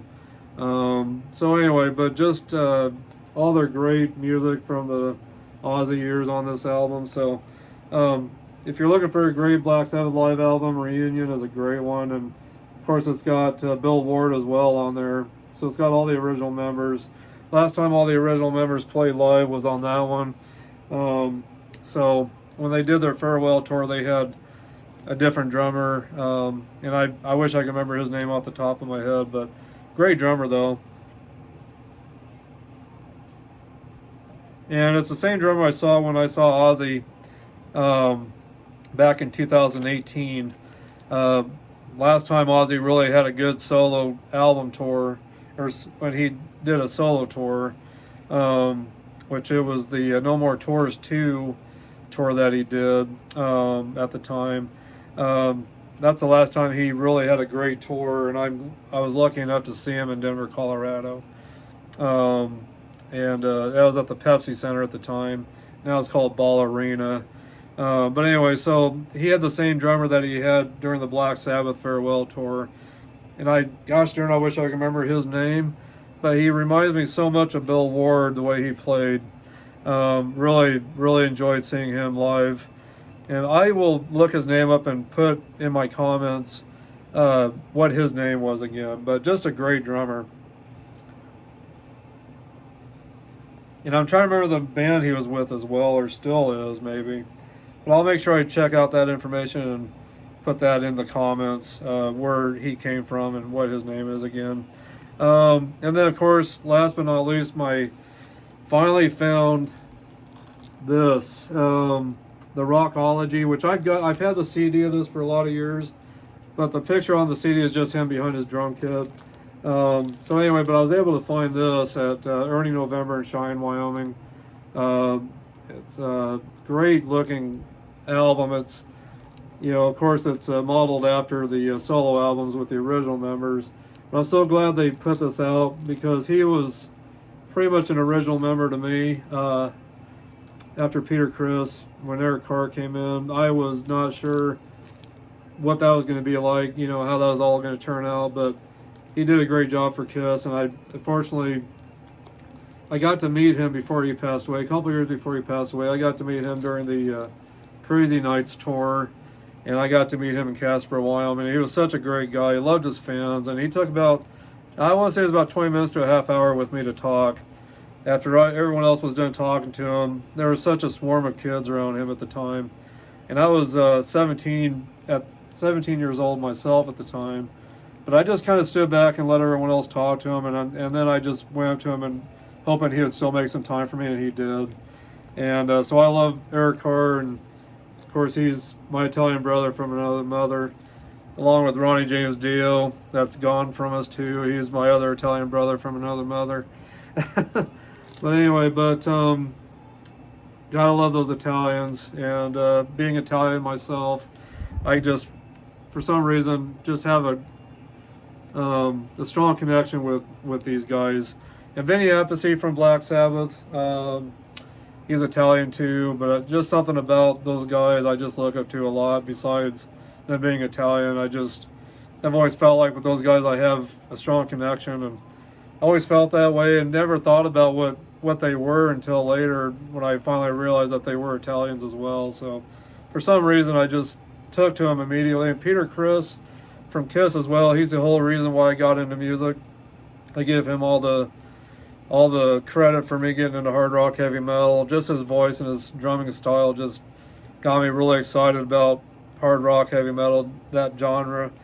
And I didn't know anything about Peter Criss for a long time. I just knew him as the drummer of Kiss, and never knew he was Italian as well until I read his book that came out a long time ago that he put out.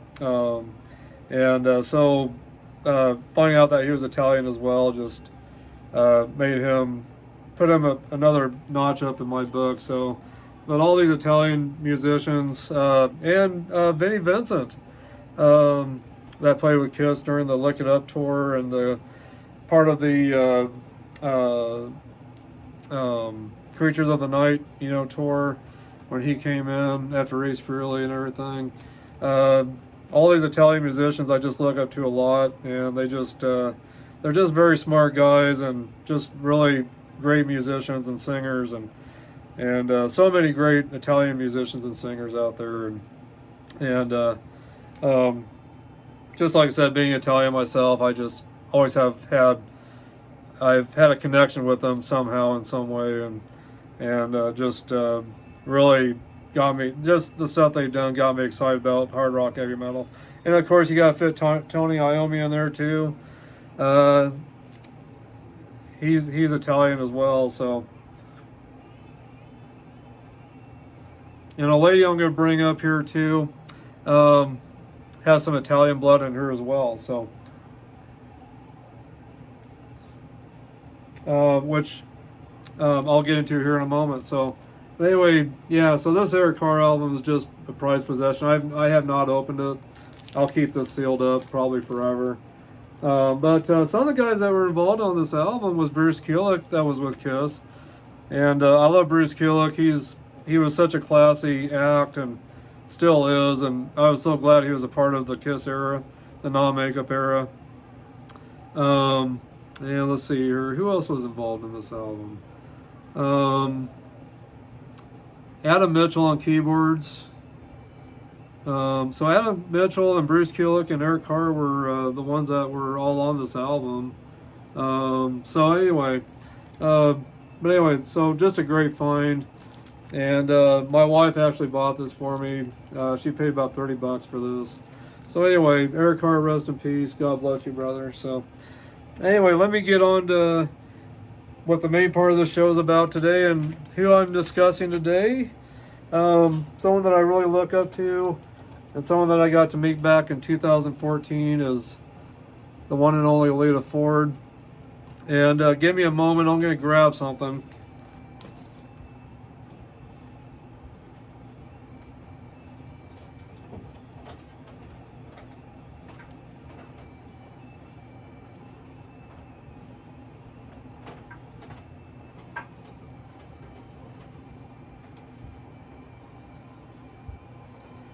Okay, so got to hang out with Lita Ford back in 2014, and I got to meet her through my buddy Striper at the Rock and the Railroad Festival back in Sheridan, Wyoming, back in 2014. It was on August 2nd of 2014. There's the date. And she wrote to me, "Kiss Me Deadly, Troy, Lita Ford." So, and then here's her pick. A guitar pick that I got off of her. Here's my pass that I had to be able to hang out with her for a little bit, but got to meet her just from being around my buddy Striper. She came around, so I was able to hang out with her too and kind of be with her for a little bit. So, but anyway, Lita Ford, I love you. You're a huge inspiration to me, and I'm so glad I got to meet you at one time. But great lady, very sweet lady, and I wish I had my picture some pictures that I had with her with me, and I don't. I'll have to try and remember to bring those with me sometime.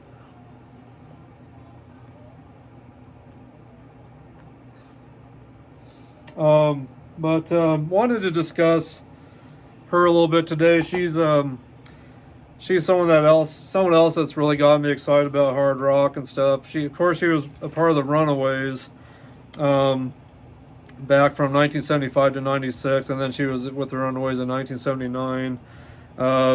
In the Runaways, along with her, was Joan Jett. She was with them from 75 to 79, and she was the lead vocals, backing vocals, guitars, lead guitars, as well as Lita Ford, that was lead vocals, or lead guitars and backing vocals. And then there was Sandy West. She was drums and vocals with the Runaways, and she died in October of 2006. She was at the age of 47 when she passed away, so rest in peace, Sandy West. And then there was Nikki Steele, that was a part of the Runaways for a short time. She was later the bass player for the Bangles, if you remember the Bangles, all-girl rock band in the 80s, 90s. But mainly 80s. So Jackie Fox, she was the bass player for a short time with the Runaways, but with the Bangles. And then Sherry Curry, of course, vocals, keyboards, and guitar of the Runaways. So anyway, all those great acts, talents were in the Runaways. So anyway, so that's where Lita Ford came from, was the Runaways. Her first album, which here's a great picture of Lita Ford in the early days when she first started out on her solo journey. So anyway, I don't have separate albums of her, but I found this set that's got the first two albums on it. So the first album she did was Out for Blood, which is right there. And that album came out in May of 1983. And the single that she had out for that album was Out for Blood. It didn't hit high on the charts, or it wasn't really a very successful album. It was her first album. I dropped an ash somewhere, I think.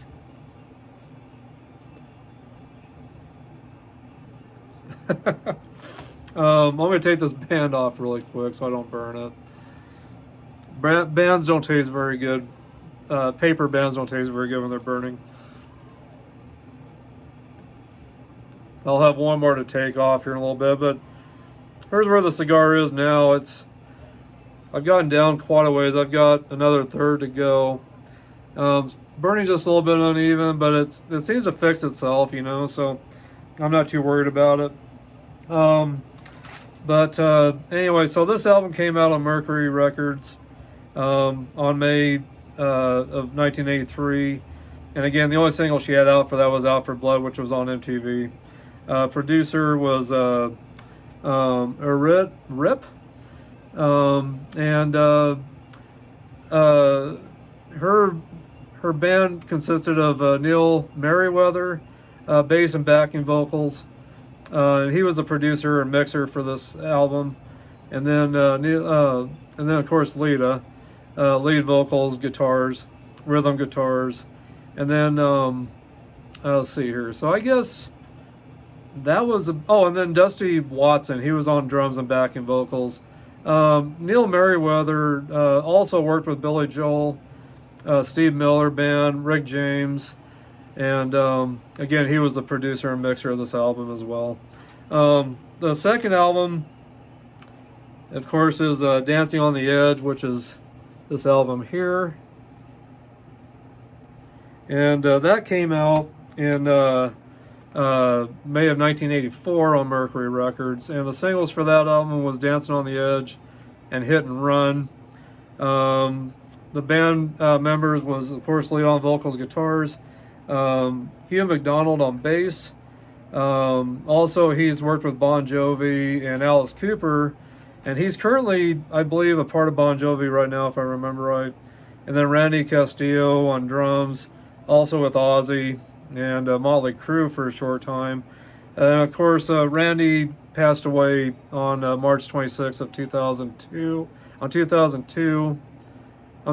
away on March 26th of 2002 at the age of 51. And he died in Los Angeles, California.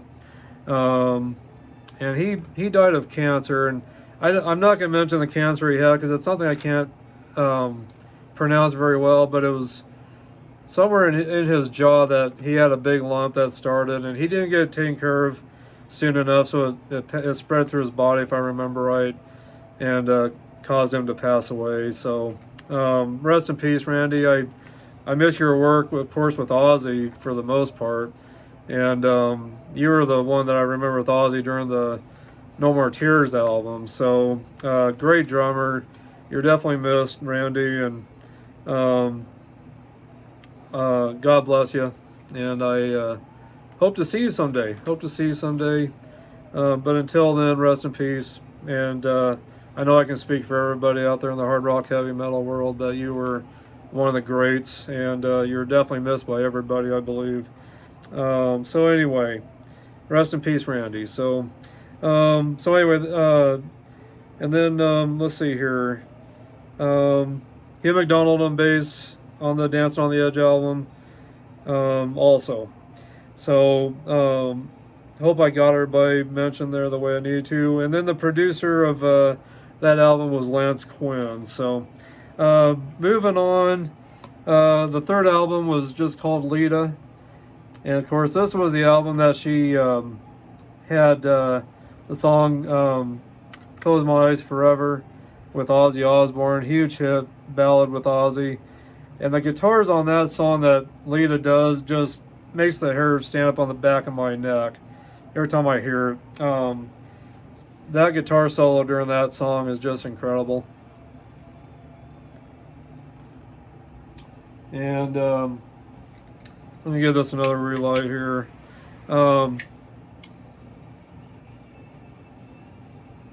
having a little more trouble keeping this lit now, but I don't know if it's just because I'm talking too much. Um, could very well be. Give it a little bit of a touch up as well here. So I'll get this done before we move on with the information from the Lita album, which is probably one of my favorite albums of hers overall. Kiss Me Deadly was another great song on that album that she brought out. That was the first song I had heard off of that album. And then, of course, Close My Eyes Forever with Ozzy. I thought that was such a great ballad.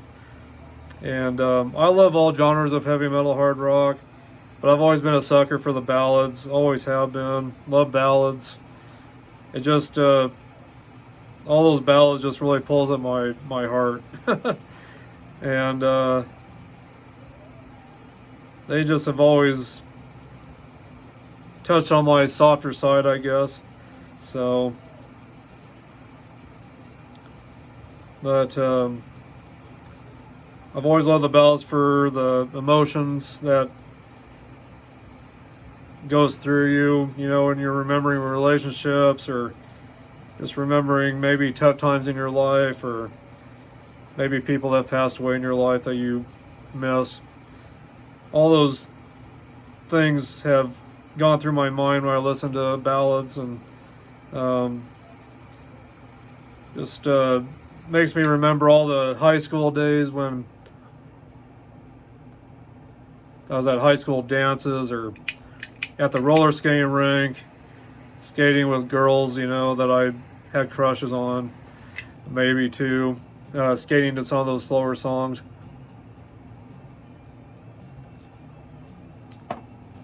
So anyway, but some other great songs that came off of this album right here was Back to the Cave, Can't Touch Me, Falling In and Out of Love, Fatal Passion, Broken Dreams, and those are some other really great songs on there. Trying to see if there was any thing in here worth showing to you. No, just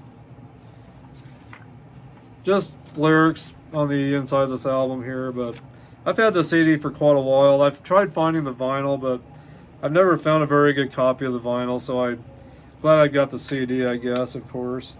But Lita, I tell you what, she's just someone that I have always loved her music, and she brings out a lot of emotions in me. I meant to show you this out of the first package that I got. Let's see here. There's Randy Castillo right there that passed away. Wanted to show you guys. But that was a great photo from her early days, and there's another photo right there, looking pretty wild there.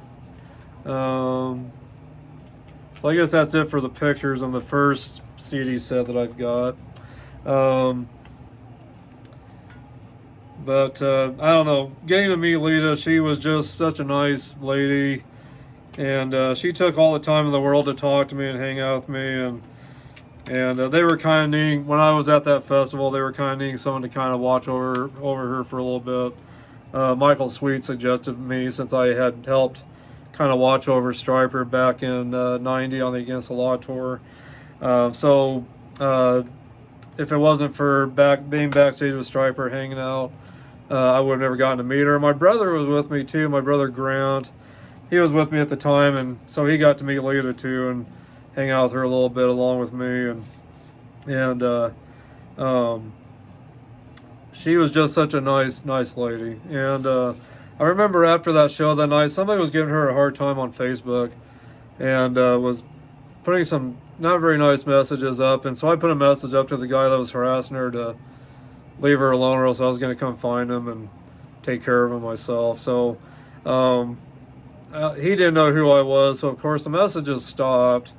And so I don't know if he thought I was someone closer to her than, you know, or something. I don't know what he thought, who I was, but he might have thought I was someone that worked with her or was around her, but the messages stopped after I put that message out to this guy, and I can't remember who his name was, which I wouldn't mention his name anyway. But anyway, I just felt bad that this guy was giving her such a hard time.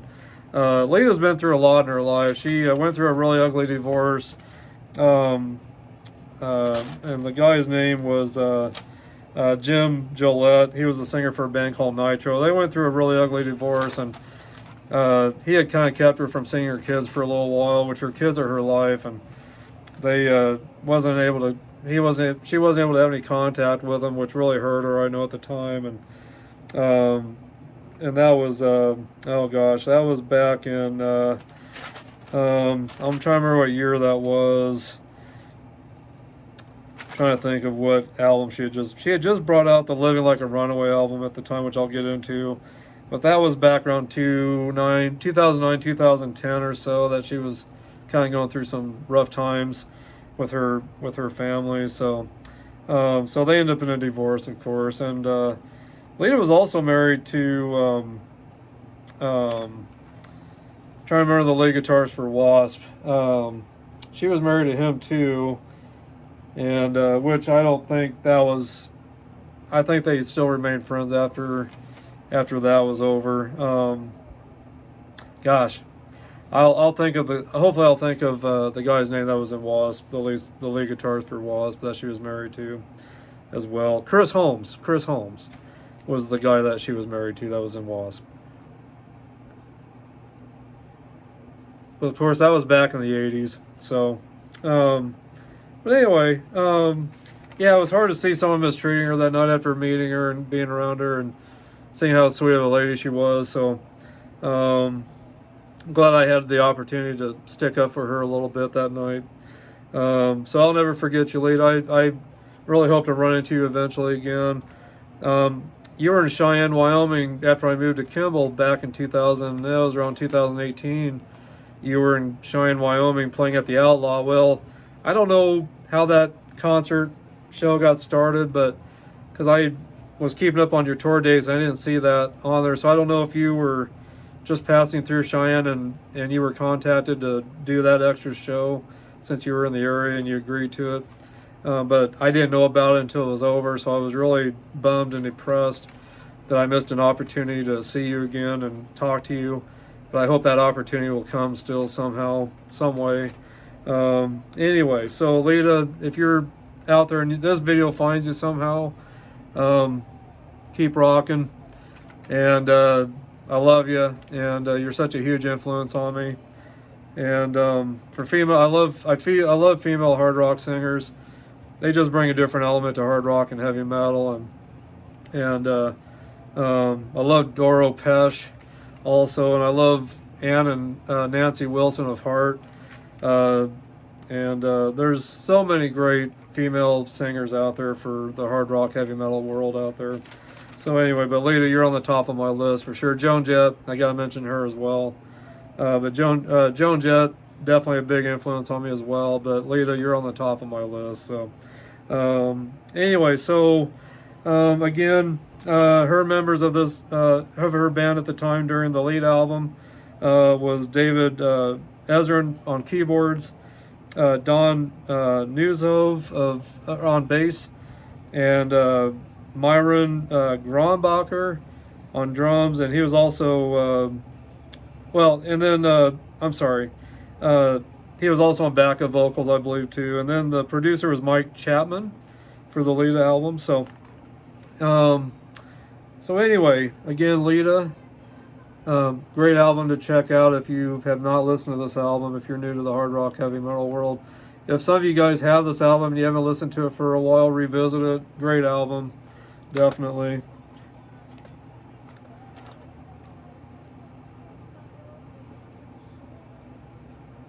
And let's see here. The next album of Lita is Stiletto. And this album came out on RCA Records on May 15th of 1990, but there's the back of it. Definitely a little bit more toned down looking. little more classy looking on this album. But there's the songs right there. And the inside, same picture on the inside pretty much, of the CD that's on the back. But some of the big hits she had on this album was, let's see here, Lisa, which was a song she dedicated to her mother. Very warm, heartfelt type ballad. Great song, definitely. But she also had the single Hungry, Big Gun, and The Ripper was off of this album as well. And they were good hard rock songs, definitely. Edgy, definitely. But in her band at this time, it was, of course, Lita vocals and guitars, David Ezrin on keyboards still, Don Newsove still on bass, and then Myron Grombacher still on drums. So in this album, it hit the U.S. Billboard charts at the 200 Billboard charts at number 52, and the UK album chart she hit at number 66. And I meant to mention on the Dancing on the Edge album, she was on the Billboard 200 as well at number 66, and the UK album charts at number 96 for the Dancing on the Edge album. On the lead album, she was at number 29 on the Billboard USA Top 200, and in Canada she was number 42 on the album charts, and in New Zealand she was number 45 on the album charts. So not bad at all. But her best album was Lita. She ranked the highest with Lita, definitely. So anyway. And then it was producer again, Mike Chapman, for that album. But anyway, so, and then the video for Lisa is just really touching. You guys look that song up on YouTube. Look that video up on YouTube and watch it. Just a really good song that she dedicated to her mom. So it almost kind of brought tears to my eyes when I listened to it. It was just very personal, and you could tell that she missed her mom a lot. Her dad had passed away, but she wanted to write it. She never got to write a song for her dad, and he had passed away, and so she wanted to make sure she wrote a song for her mom and dedicated it to her before anything happened to her. Well, then unfortunately later she did pass away. So anyway, next album is Lita Dangerous Curves. There's the back of it. And this album came out so it came out on November 12th of 1991. And the singles off of this was Shot at Poison, Larger Than Life, What Do You Know About Love, and Playing With Fire were the big hits on this album. There's the inside right there of the album there. And her band at this time, she had Joe Taylor on guitars, and of course Lita on lead guitars, vocals. David Ezrin on keyboards still. Matt Bessonette on bass. Myron Grumbacher still on drums. So she has a new bass player at this time. And Tom Werman produced that album. He's a big producer, has produced a lot of albums out there. So Tom Werman produced that. And on the USA Billboard 200, she was at number 132. And in the UK album chart, she was at number 51.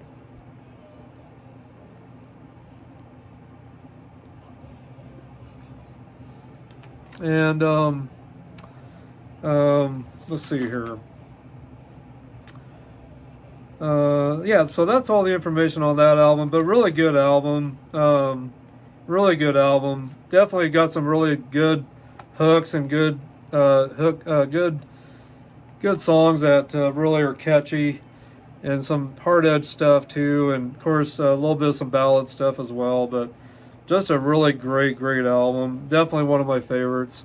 Dangerous Curves again, one of my favorite albums of hers. Kind of went back to the beginning a little bit of how hard and edgy she kind of was. So she kind of went back to some of that somewhat on this.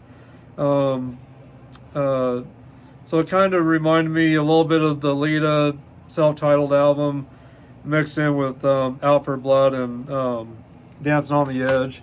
Kind of had a little bit of a mixture of all that, but kind of went back to a little bit more of a harder edge type sound on that album. So definitely pick that up. And again, that was released on RCA Records, and that was brought out in November of '91. So, and then the next album she brought it. Well, then I picked up this live album off of eBay that I found, and it's actually a really good recording. And it was recorded in various areas, I believe, because it doesn't really say where the songs were recorded. But this was brought out around the Dangerous Curves album when it was made, because the latest song that she had on here I noticed was let's see here, what was it called? Shot of Poison.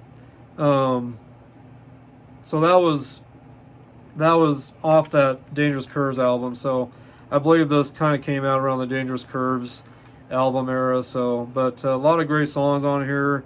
Nobody's Child, Larger Than Life, What Do You Know About Love, Black Widow, Holy Man, Can't Touch Me, Falling In and Out of Love, Bad Love, The Ripper, Close My Eyes Forever, Shot of Poison, Hunger, Kiss Me Deadly, and Rock Candy were all the songs off of this. But I wasn't sure if this was going to be a very good recording because it's on kind of an independent label, Legacy Albums. So, but it was actually a really good recording. So if you can find Lita Greatest Hits Live, Lita Ford Greatest Hits Live, definitely pick it up. Great album. Great live album if you're into live albums.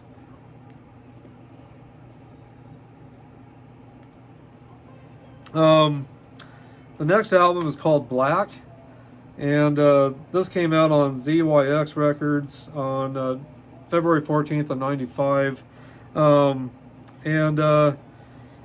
This one really did not do very well. It didn't even hit the charts.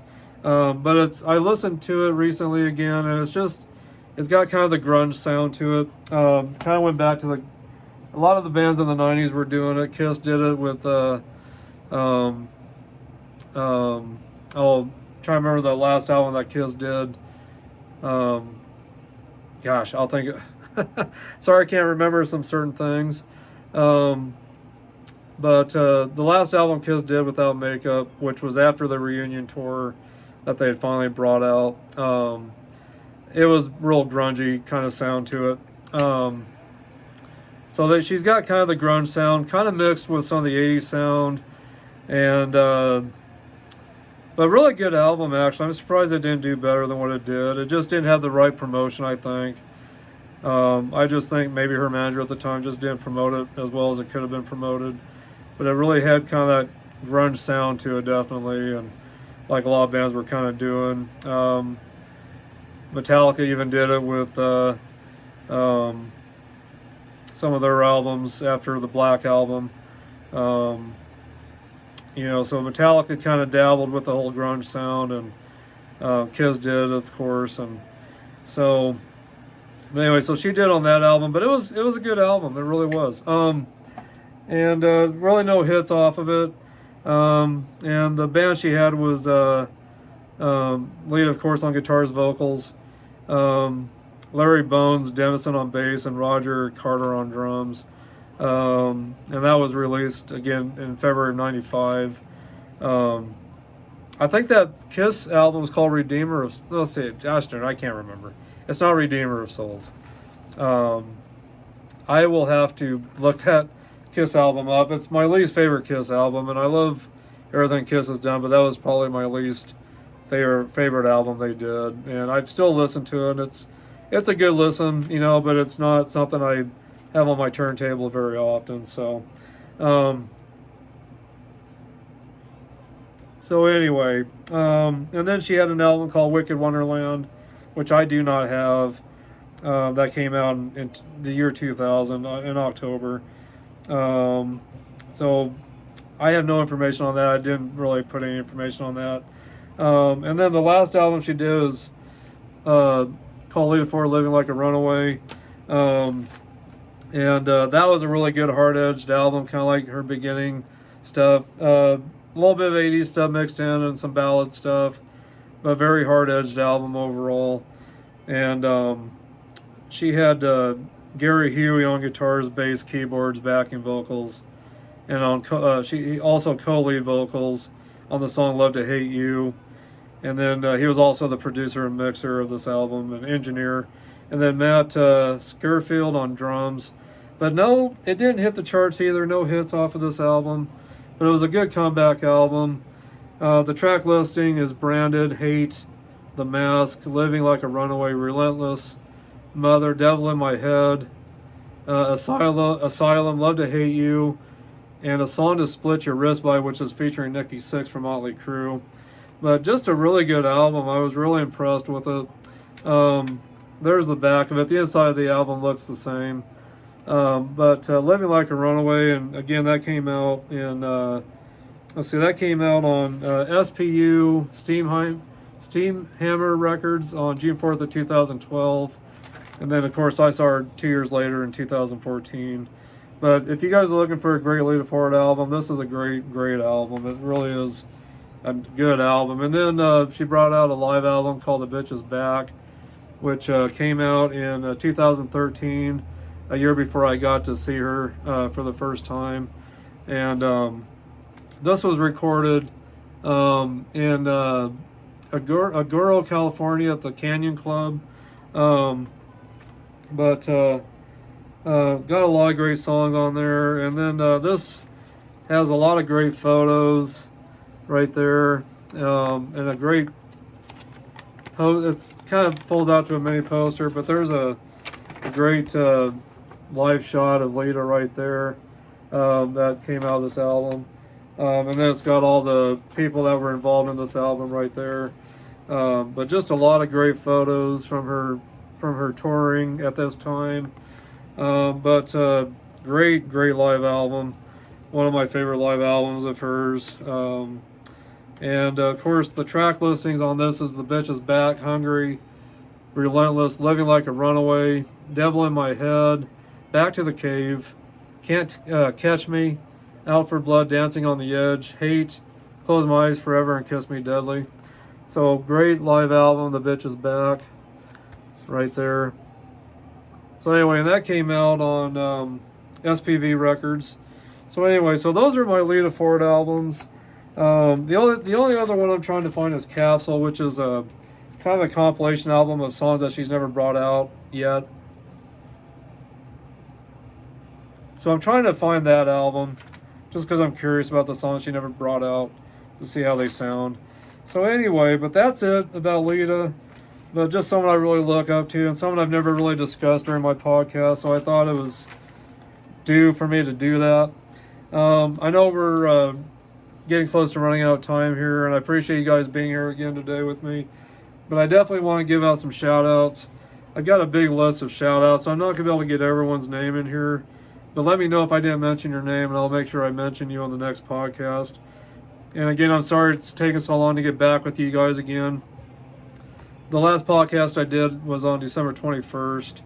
And so this list of new members is from December 21st through December 29th, and then there's another 15 that have joined that's not on this list that came out over this week. So in the last podcast we had 1,232 members, and now we have 1,304 members. We've had another 72 people join, and that's not including the 15. Oh, I'm sorry, that's including the 15 that have joined this week. So we've had 57 over the last 3 weeks, another 15 this week that have joined, which makes it 72 members, new members that have joined. So now Harper Cigar Lounge, we have a total of 1,304 members, which is just awesome. And I love all of you guys. Thank you for being a part of this. Thank you for all of you that have been here from the beginning, and thank you for all of you that have just joined. I hope you guys will continue to be a support to this. This is all for you. And without you, I wouldn't be here either. But this is all for all. This group is all of us joined together for the cigar community to learn from each other and to visit and to fellowship with each other and to be here for each other. So all of you guys, please find other ones to stay in touch with that are a part of this. Stay in touch with me as well. So, anyway, so I'll read off some names. I got 3 pages worth here, so bear with me.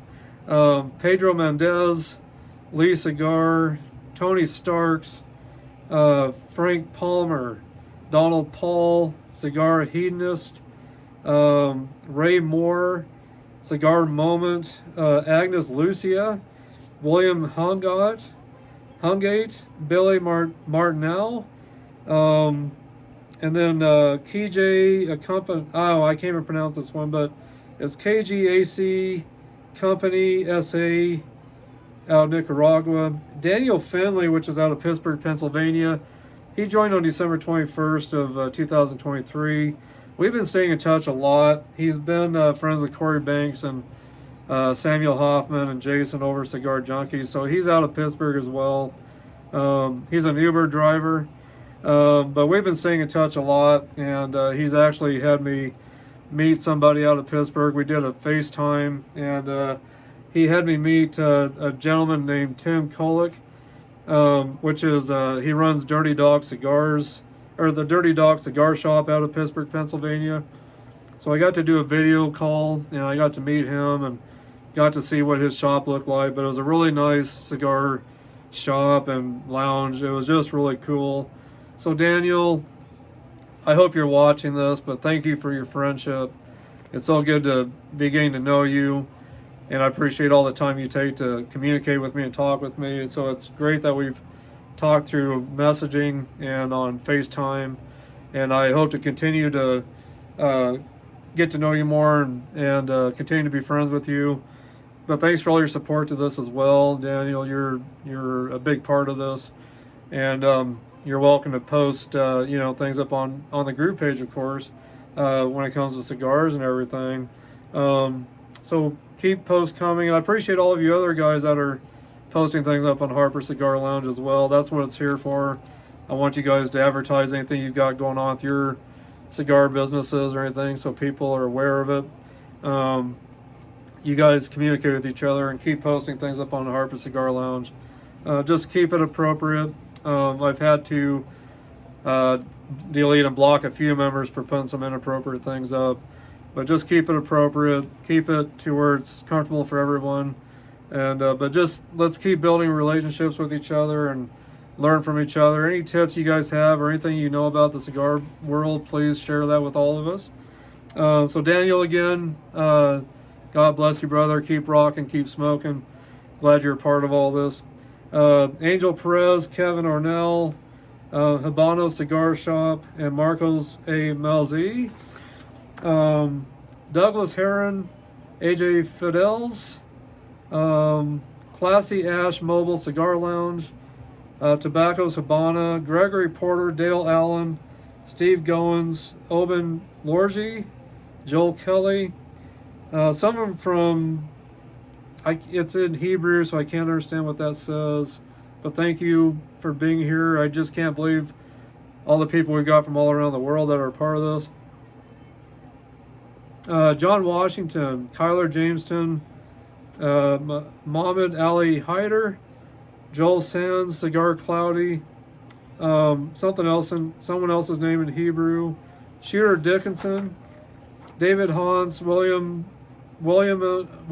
Scott III, Darby Christopher, Ali Deek, Perdomo Sam, Gene Wright, Sean Patrick, Jameson Baker, Ash Cigar Company, Human Shoemakers, James Smith, Yorkie Home, Cigar Worldwide Supply, Cecil Kamal, Ramirez Yehan, I'm sure I'm not pronouncing that right, Charlie Dirk, David Livingstone, and Arnold Sigmund. Those are all the new members, except for minus the 15 that have just joined that I don't have names for yet. But all of you guys, thank you for joining. And of course, I want to give a shout out to Tim Swanson at Cigars Daily out of Phoenix, Arizona, for everything you've taught me over the years and for allowing me to talk to you on your show. And then Antonello Nicastro out of the UK. Hello, brother. God bless you. Glad you're a part of all this still. Corey Banks, Samuel Hoffman, and Jason, the intern, over at the Cigar Junkies out of Pittsburgh, Pennsylvania, that I've built some relationships up with. Great guys. Make sure you check those guys out. They're on all platforms, Spotify, Facebook, YouTube. But check out the Cigar Junkies.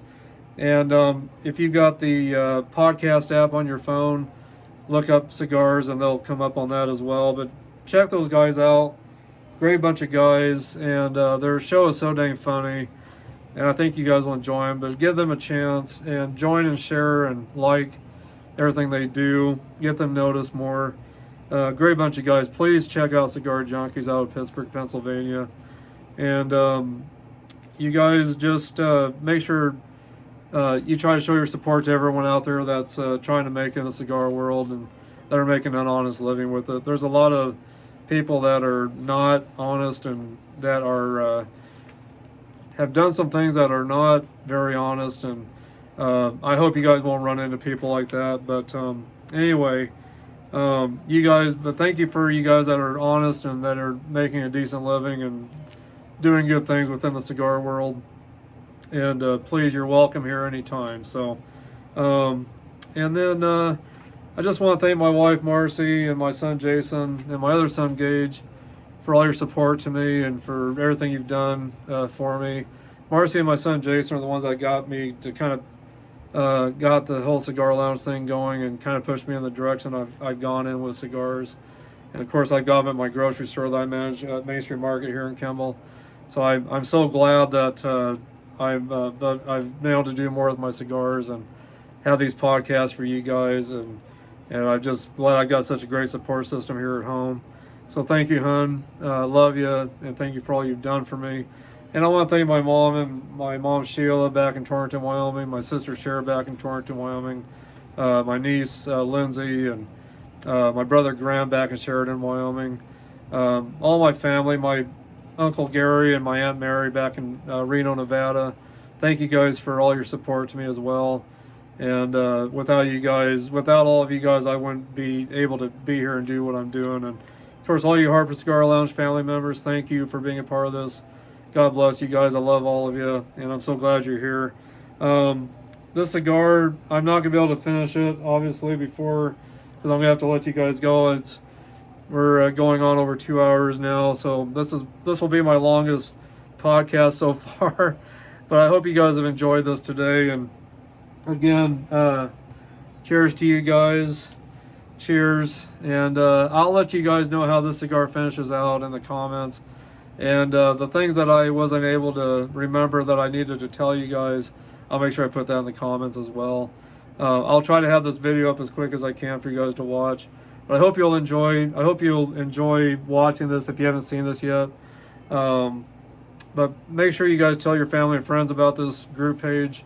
Get as many people involved as you can, as well as the Cigar Junkies over in Pittsburgh, Pennsylvania. And Tim Kolich, if you're watching this, thank you for showing me or helping me to be able to see your shop, for allowing Daniel to show me your shop, I should say. And I'll be looking forward to buying some cigars from you soon. And I appreciate you allowing me to purchase some stuff from you. So I'll be trying to do that here pretty soon. Anyway, but all of you guys that I've mentioned, God bless you. And also I want to thank Curtis Kaiser, my meat cutter at my grocery store, for being a member of this as well. Hey Curtis, thank you buddy for all your support. And I want to tell you guys also, if you're new to collecting cigars, make sure you guys have these Boveda packs. Go to Boveda.com and get yourself Boveda packs to store in your cigars, your desktop humidors, or your whatever humidor you've got. And that website will tell you what you need for what you're carrying in your cigar humidors.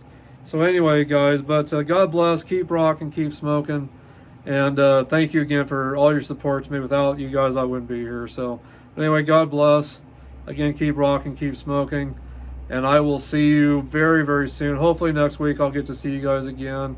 Anyway, so I'll try not to go so long again without seeing you guys. So, but anyway, God bless. Again, I'll talk to you later. Bye-bye now.